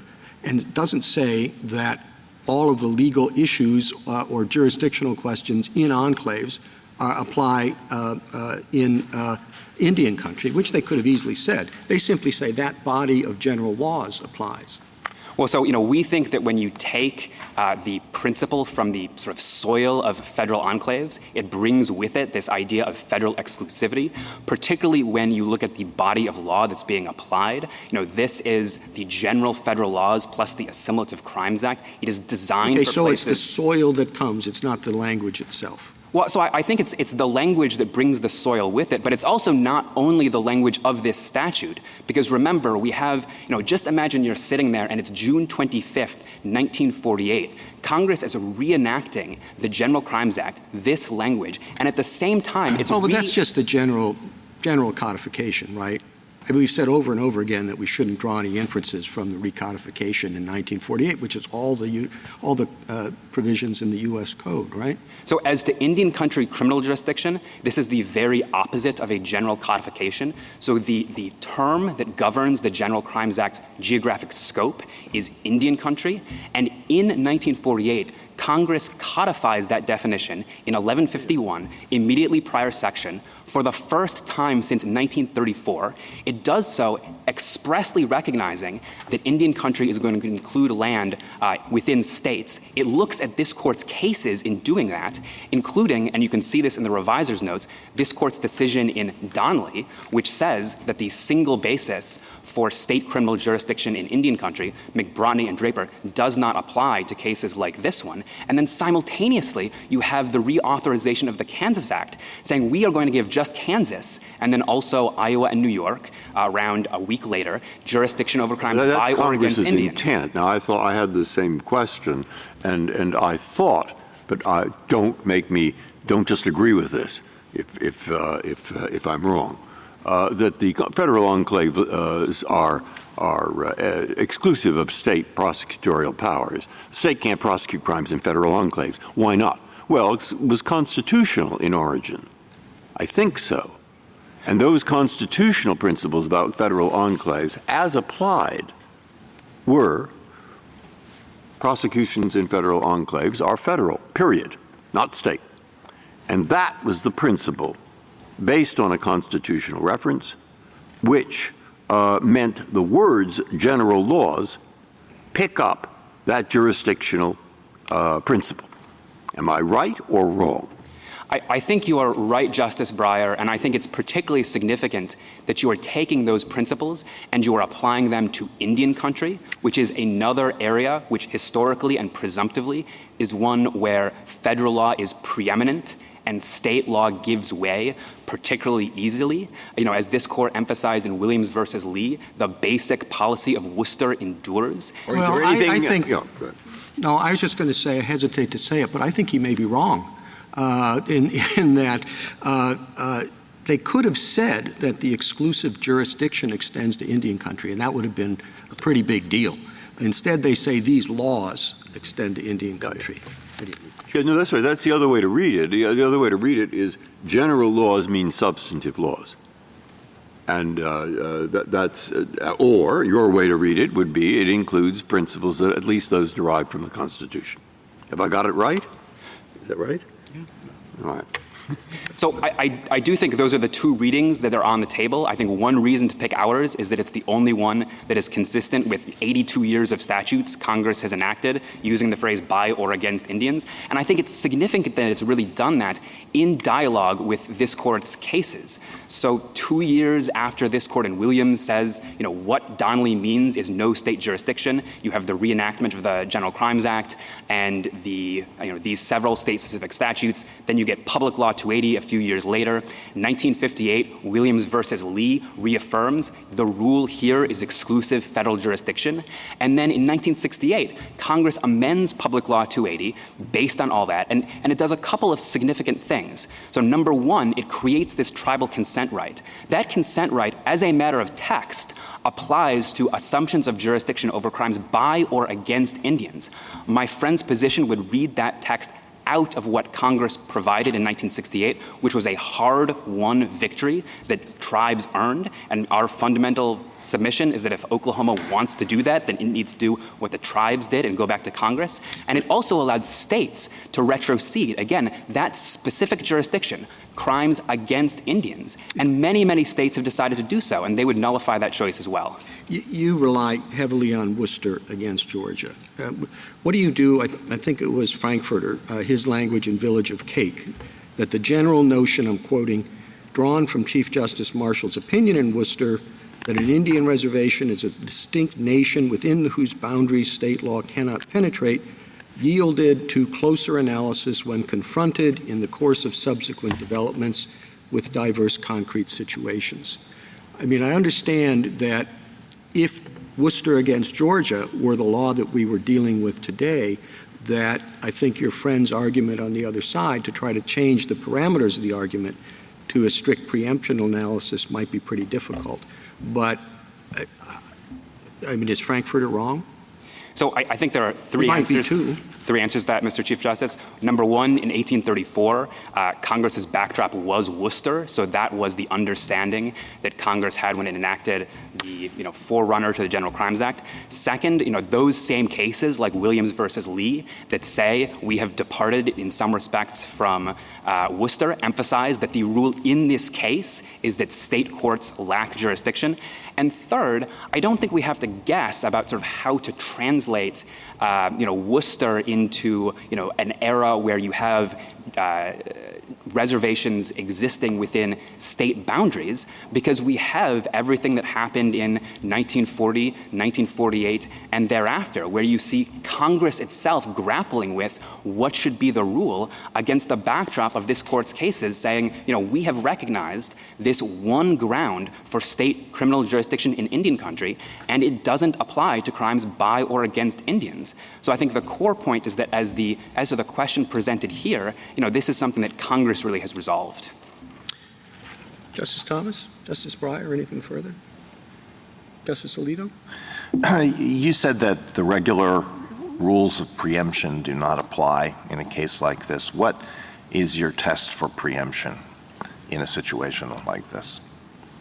So I think the easy way to approach this is what this court said in John and Nagansat was sufficient under the Major Crimes Act, is that the Major Crimes Act uses the word exclusive and so sort of assimilates Indian country to federal enclaves, and it was passed on the understanding that that federal jurisdiction would be exclusive. And I think that is consistent with the general approach to preemption in Indian country, where, what this court has said is that Worcester remains the starting point, and it's departed only when there is no governing statute. And so here, where you've got a governing statute... Well, that seems to me to be an argument about the interpretation of the General Crimes Act, rather than an argument about the applicable test for preemption. What if I thought that the language of the General Crimes Act is quite clear and that it means that the law that applies in federal enclaves applies in Indian country and goes no further than that? Is that the end of the case?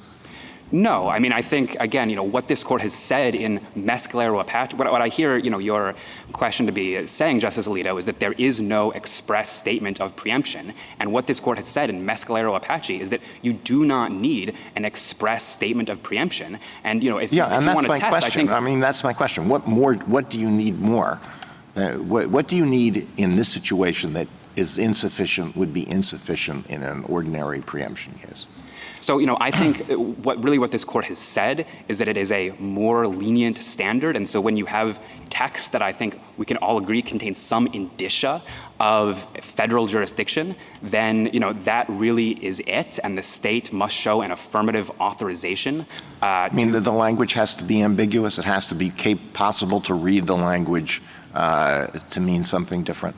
So actually, this court's cases have gone much further than that. It has found preemption under the Indian country preemption standard, even where there is no preemptive language at all. You can look at cases like war and trading or central machine. These are cases about the Indian trader statutes. And the only text at issue in those statutes were provisions that, for example, let the federal government prohibit entirely commerce with Indians. So I think we have a much easier case because we have a statute that directly addresses this question and does so while saying treat Indian country like federal enclaves where federal jurisdiction is sole and exclusive. And, we think it goes much further than that, but I think that is enough under this court's preemption cases in Indian country. Justice Sotomayor? Justice Kagan? Justice Gorsuch? Do you think the preemption analysis is affected by treaty promises? I do think the preemption analysis is affected by treaty promises. And, one other place you could start this case is the treaty promise to the Cherokee Nation that it would be under the protection of the federal government and no other sovereign whatsoever. You could add the promise that the federal government is going to be the one to protect Indians from crimes by non-Indians. And you could take the promise that Cherokee lands would not be included within state jurisdiction without Cherokee consent. And I think when you put that set of treaty promises together, the only understanding you can have is that they expected the federal government alone to prosecute these types of crimes. And so if you've got an available reading of the statute that vindicates rather than breaks those treaty promises, I think you take that reading of the statute. Ms. Kavanaugh? Justice Barrett? I want to give you a chance to respond to this argument with respect to the General Crimes Act and the Major Crimes Act and the potential similarities or differences between the two. So you say that the language is quite similar, and I agree they both use the phrase exclusive jurisdiction, but I'm wondering if the language actually cuts against your argument in this way. So your friend on the other side says that this is taking one body of law and extending it to Indian country in the General Crimes Act. The Major Crimes Act is phrased differently. So it doesn't use this language of extend. It says an Indian who commits certain crimes against another Indian shall be subject to the same law and penalties as all other persons committing any of the above offenses within the exclusive jurisdiction of the United States. Well, a person who commits any of those offenses within the exclusive jurisdiction of the United States is subject to only one law, and it's the law of the United States. I think that phrasing is quite different when you set it in contrast to the General Crimes Act. So I wondered what your reaction is to that.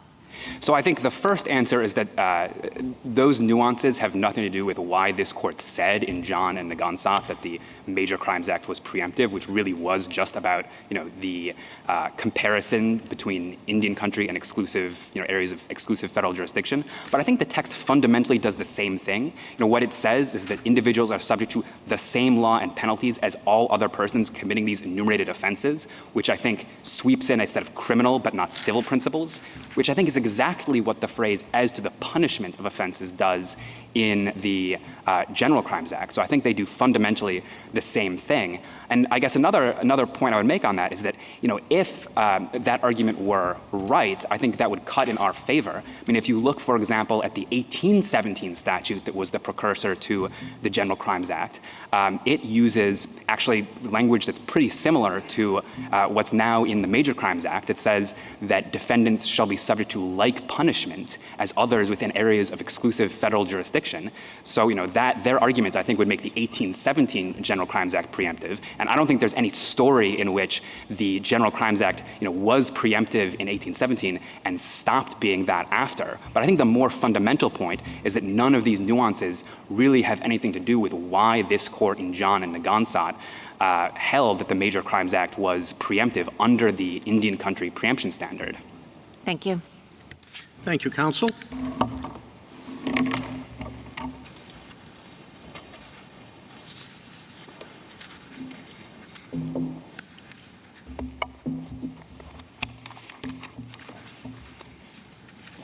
Mr. Kneedler? Mr. Chief Justice, and may it please the court. The text, the statutory context, and the history of 1152 firmly establish that it provides for exclusive federal jurisdiction over crimes by non-Indians against Indians in Indian country. For over 100 years, starting with this court's decision in Donnelly, the court has construed Section 1152 in exactly that manner.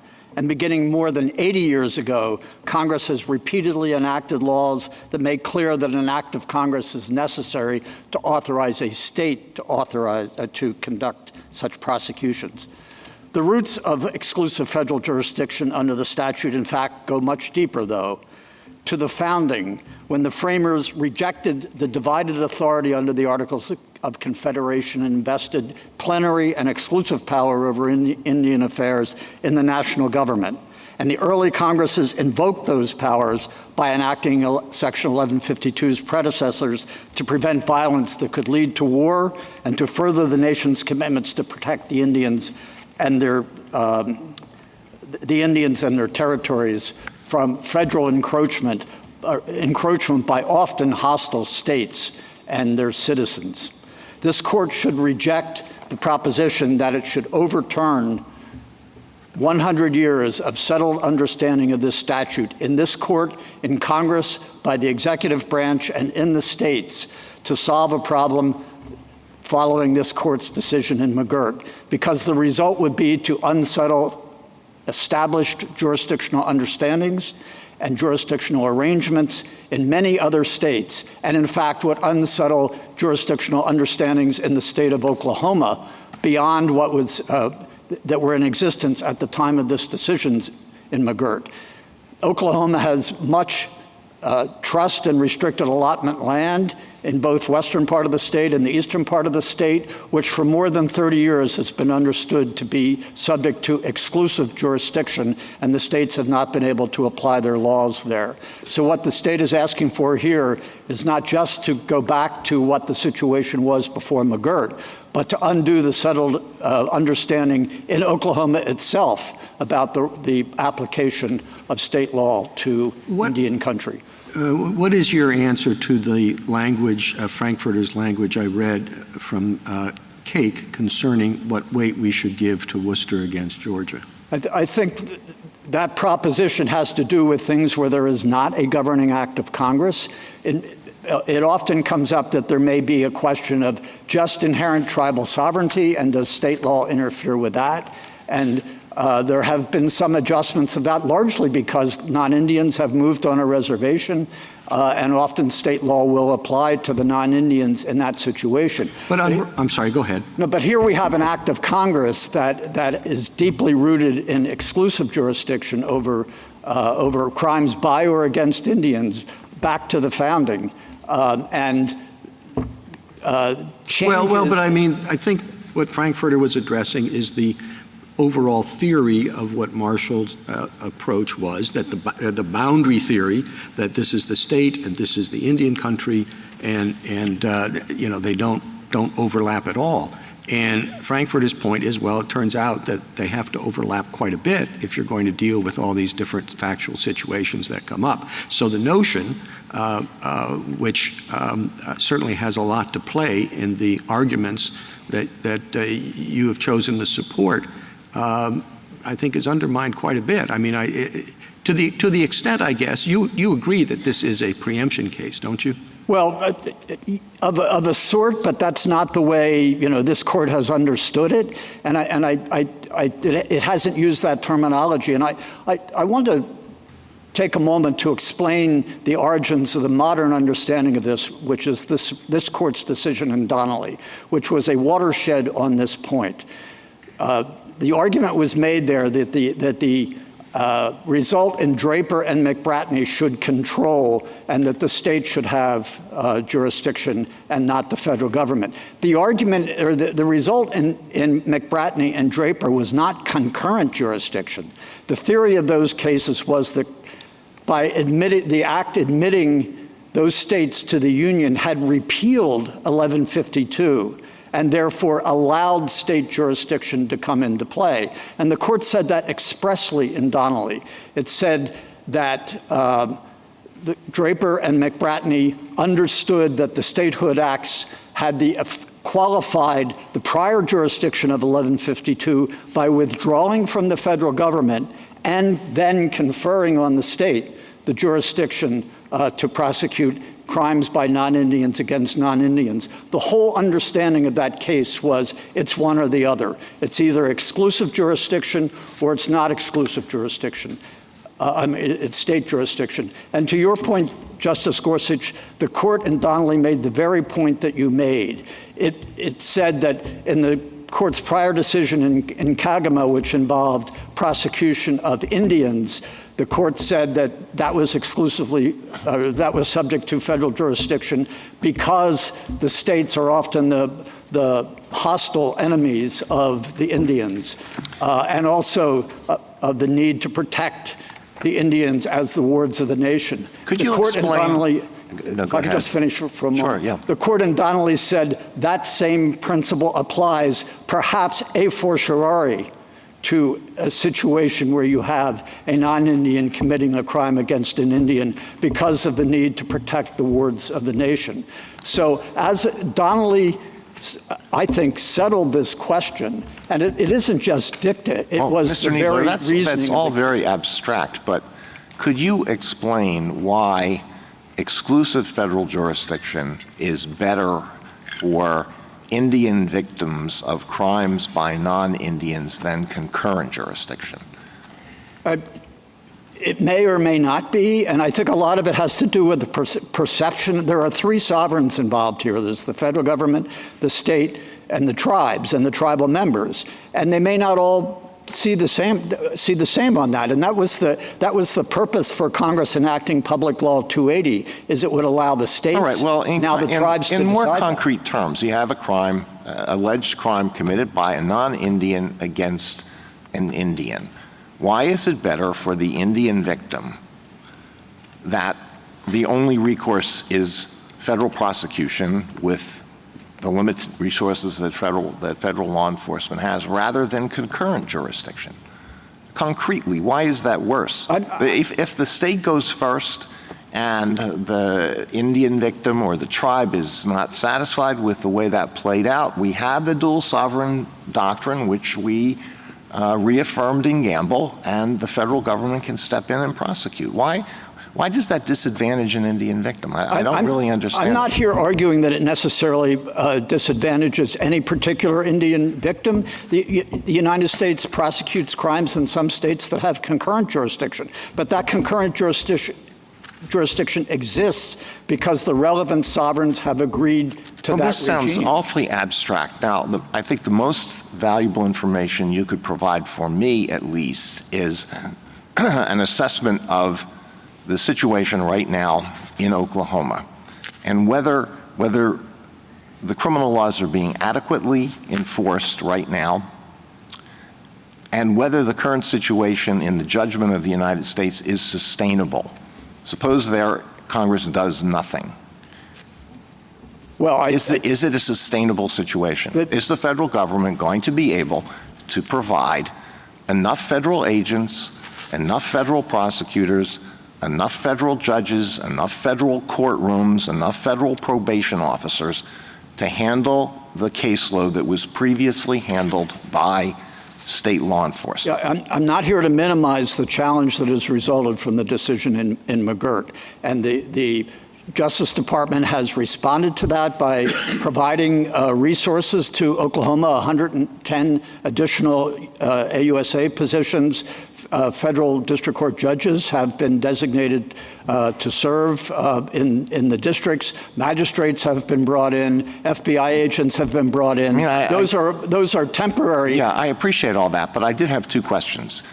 Is the situation right now adequate from the perspective of the United States? And if it is not, is it sustainable?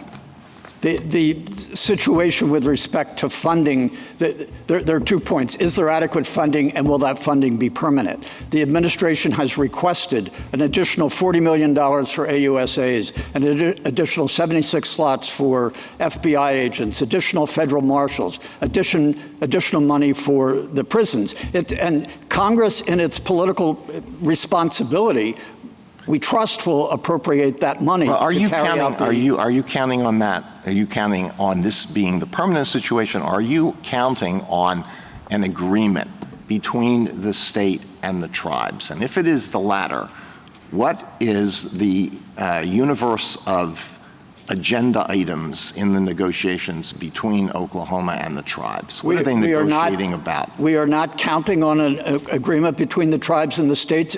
If they agreed, that would be great. And in fact, that's what Public Law 280 contemplates. That's the statutory framework that has been put in place. But I think we have to assume Congress will live up to the responsibilities that to enable the Justice Department to do everything that is necessary. It is prosecuting major crimes and violent crimes. It is prioritizing that as it necessarily must.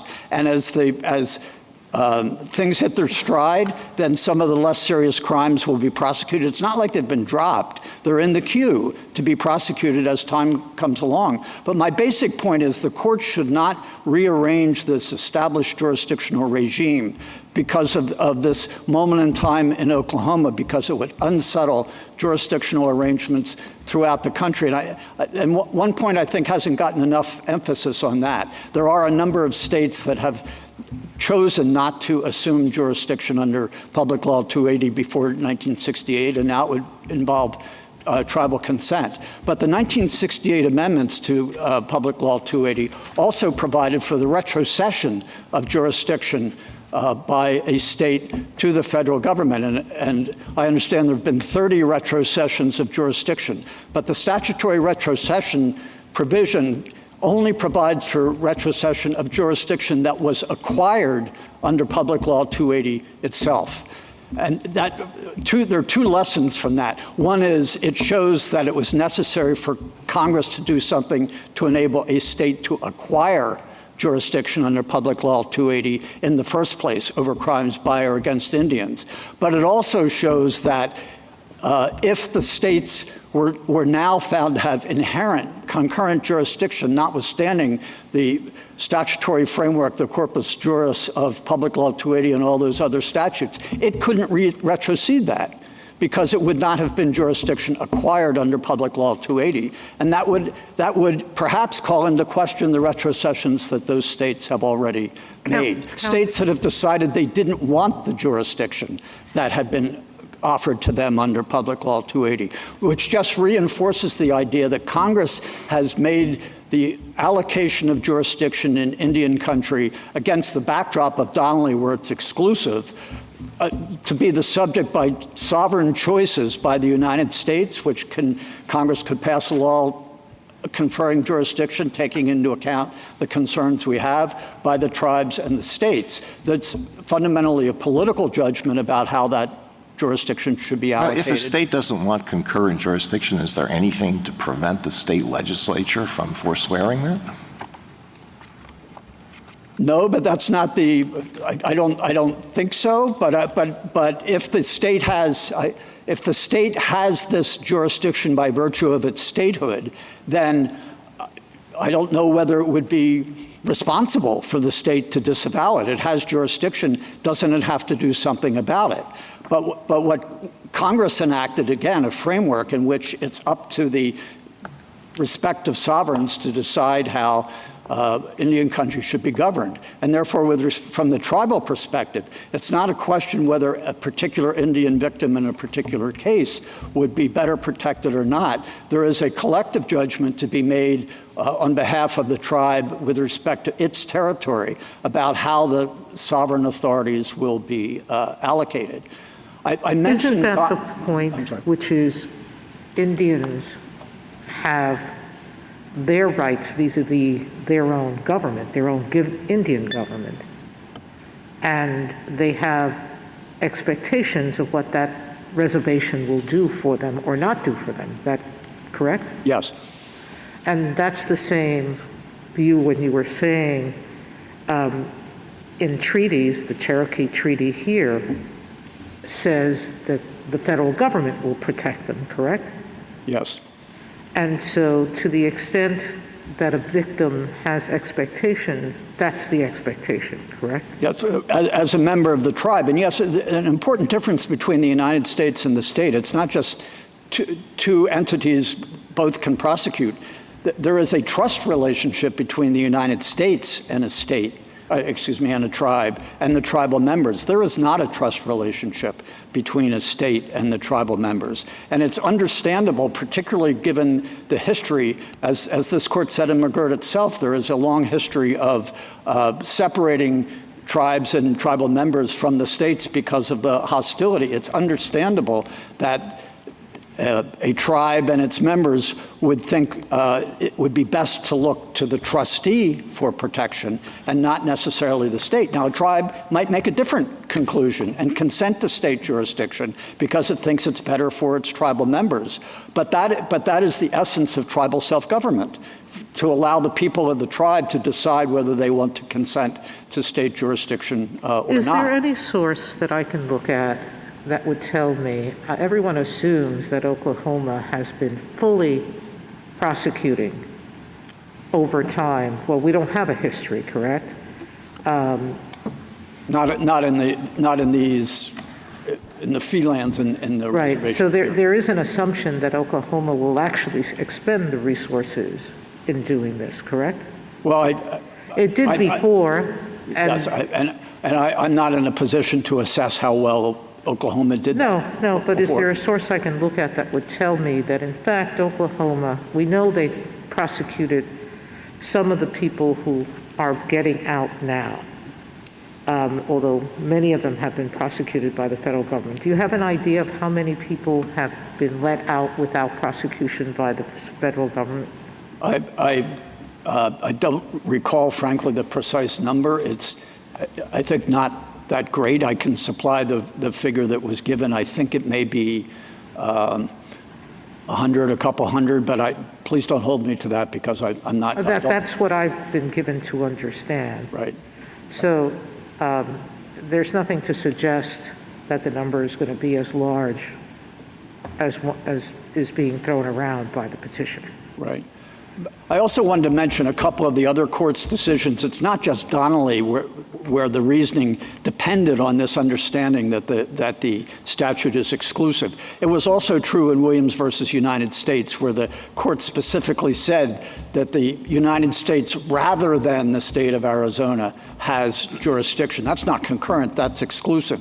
And there was a long footnote recounting what the court held in Donnelly and said there may have been some confusion about that. But in Donnelly itself, the court said, we have now given a full evaluation of this, and this is our conclusion, that the principle of McBratney and Draper does not apply, and therefore the federal government has the exclusive jurisdiction. And that was particularly relevant in that case because the question in Williams versus United States was the application of the Assimilative Crimes Act to the particular crime. And the Assimilative Crimes Act, of course, brings state law in, not of its own force, but because it's assimilated. And the court was that passage in the court's opinion was explaining why state law was relevant there, because it was assimilated into exclusive federal jurisdiction. Thank you, counsel. Justice Thomas, anything further? Justice Breyer? Justice Sotomayor? Justice King? Justice Gorsuch?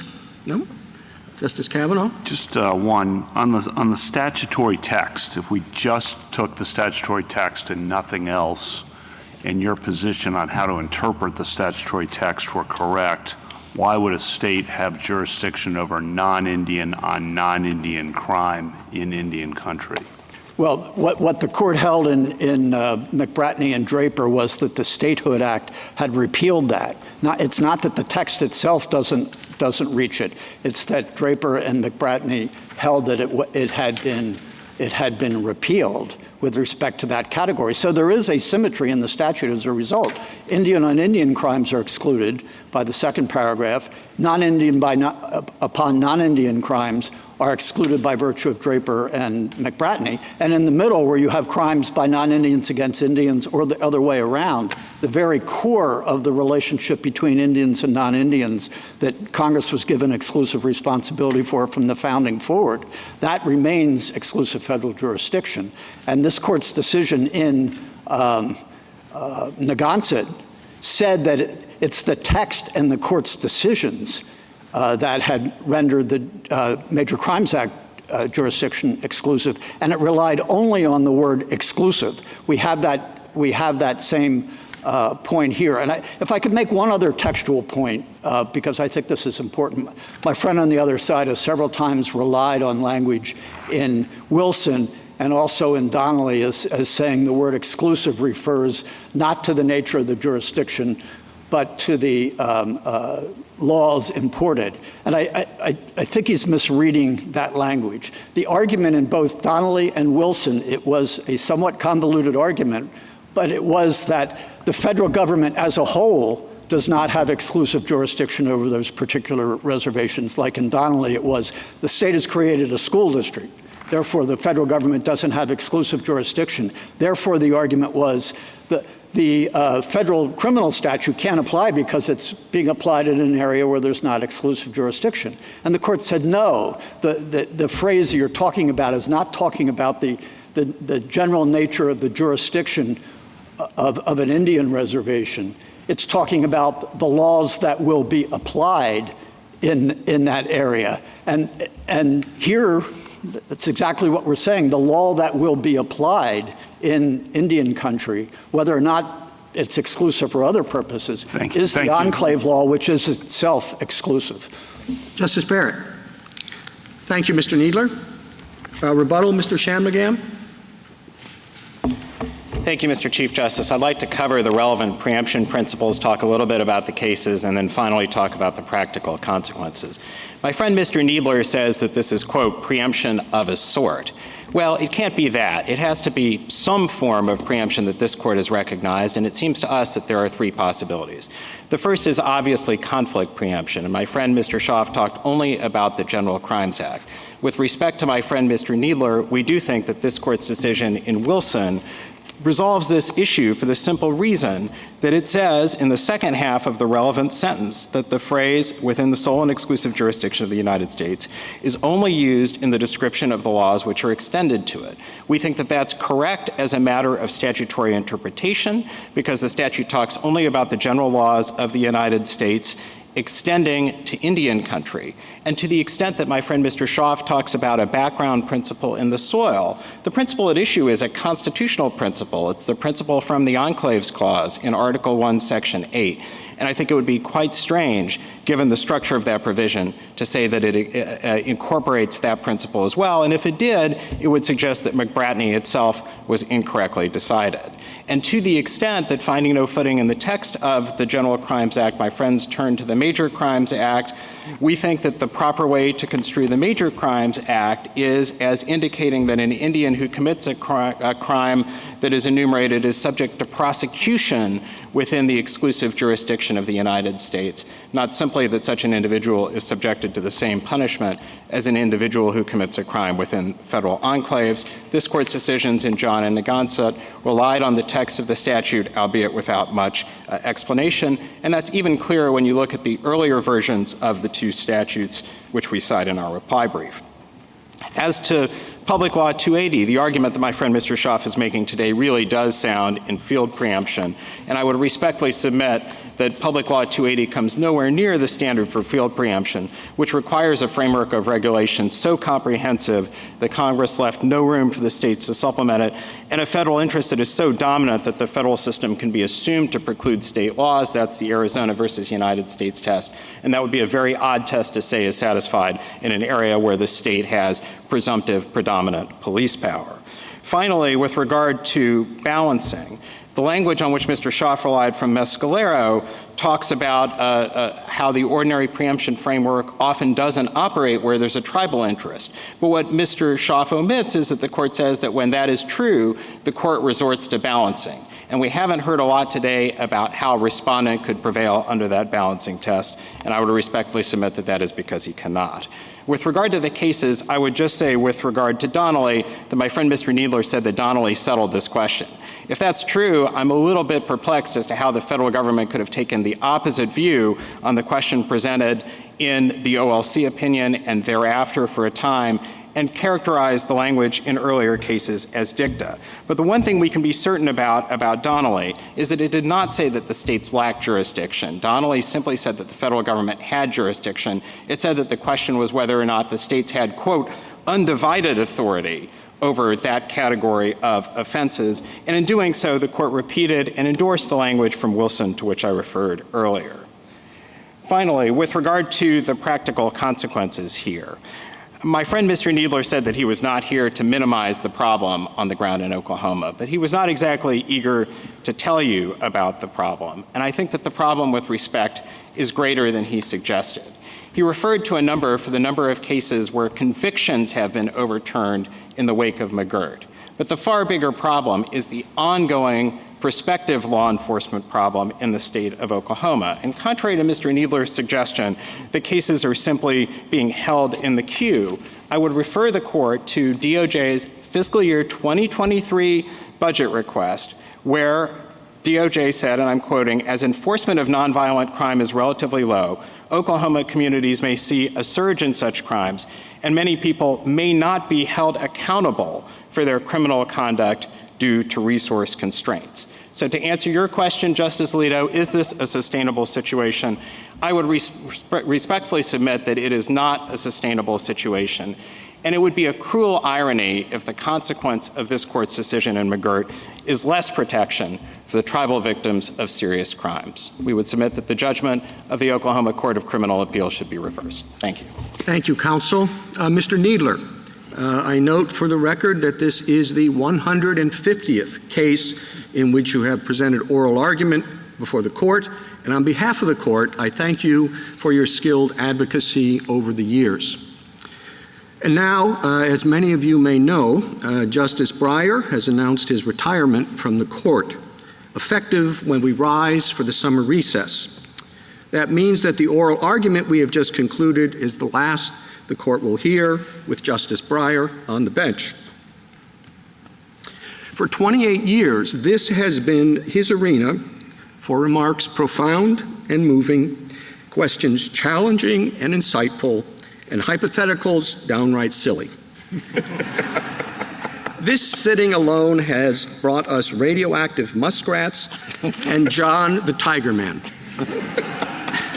Now, at the appropriate time, we will, in accordance with tradition and practice, read and enter into the record an exchange of letters between the court and Justice Breyer marking his retirement. For now, we leave the courtroom with deep appreciation for the privilege of sharing this bench with him. Thank you very much. The Honorable Court is now adjourned until Monday, the 2nd of May at 3 p.m.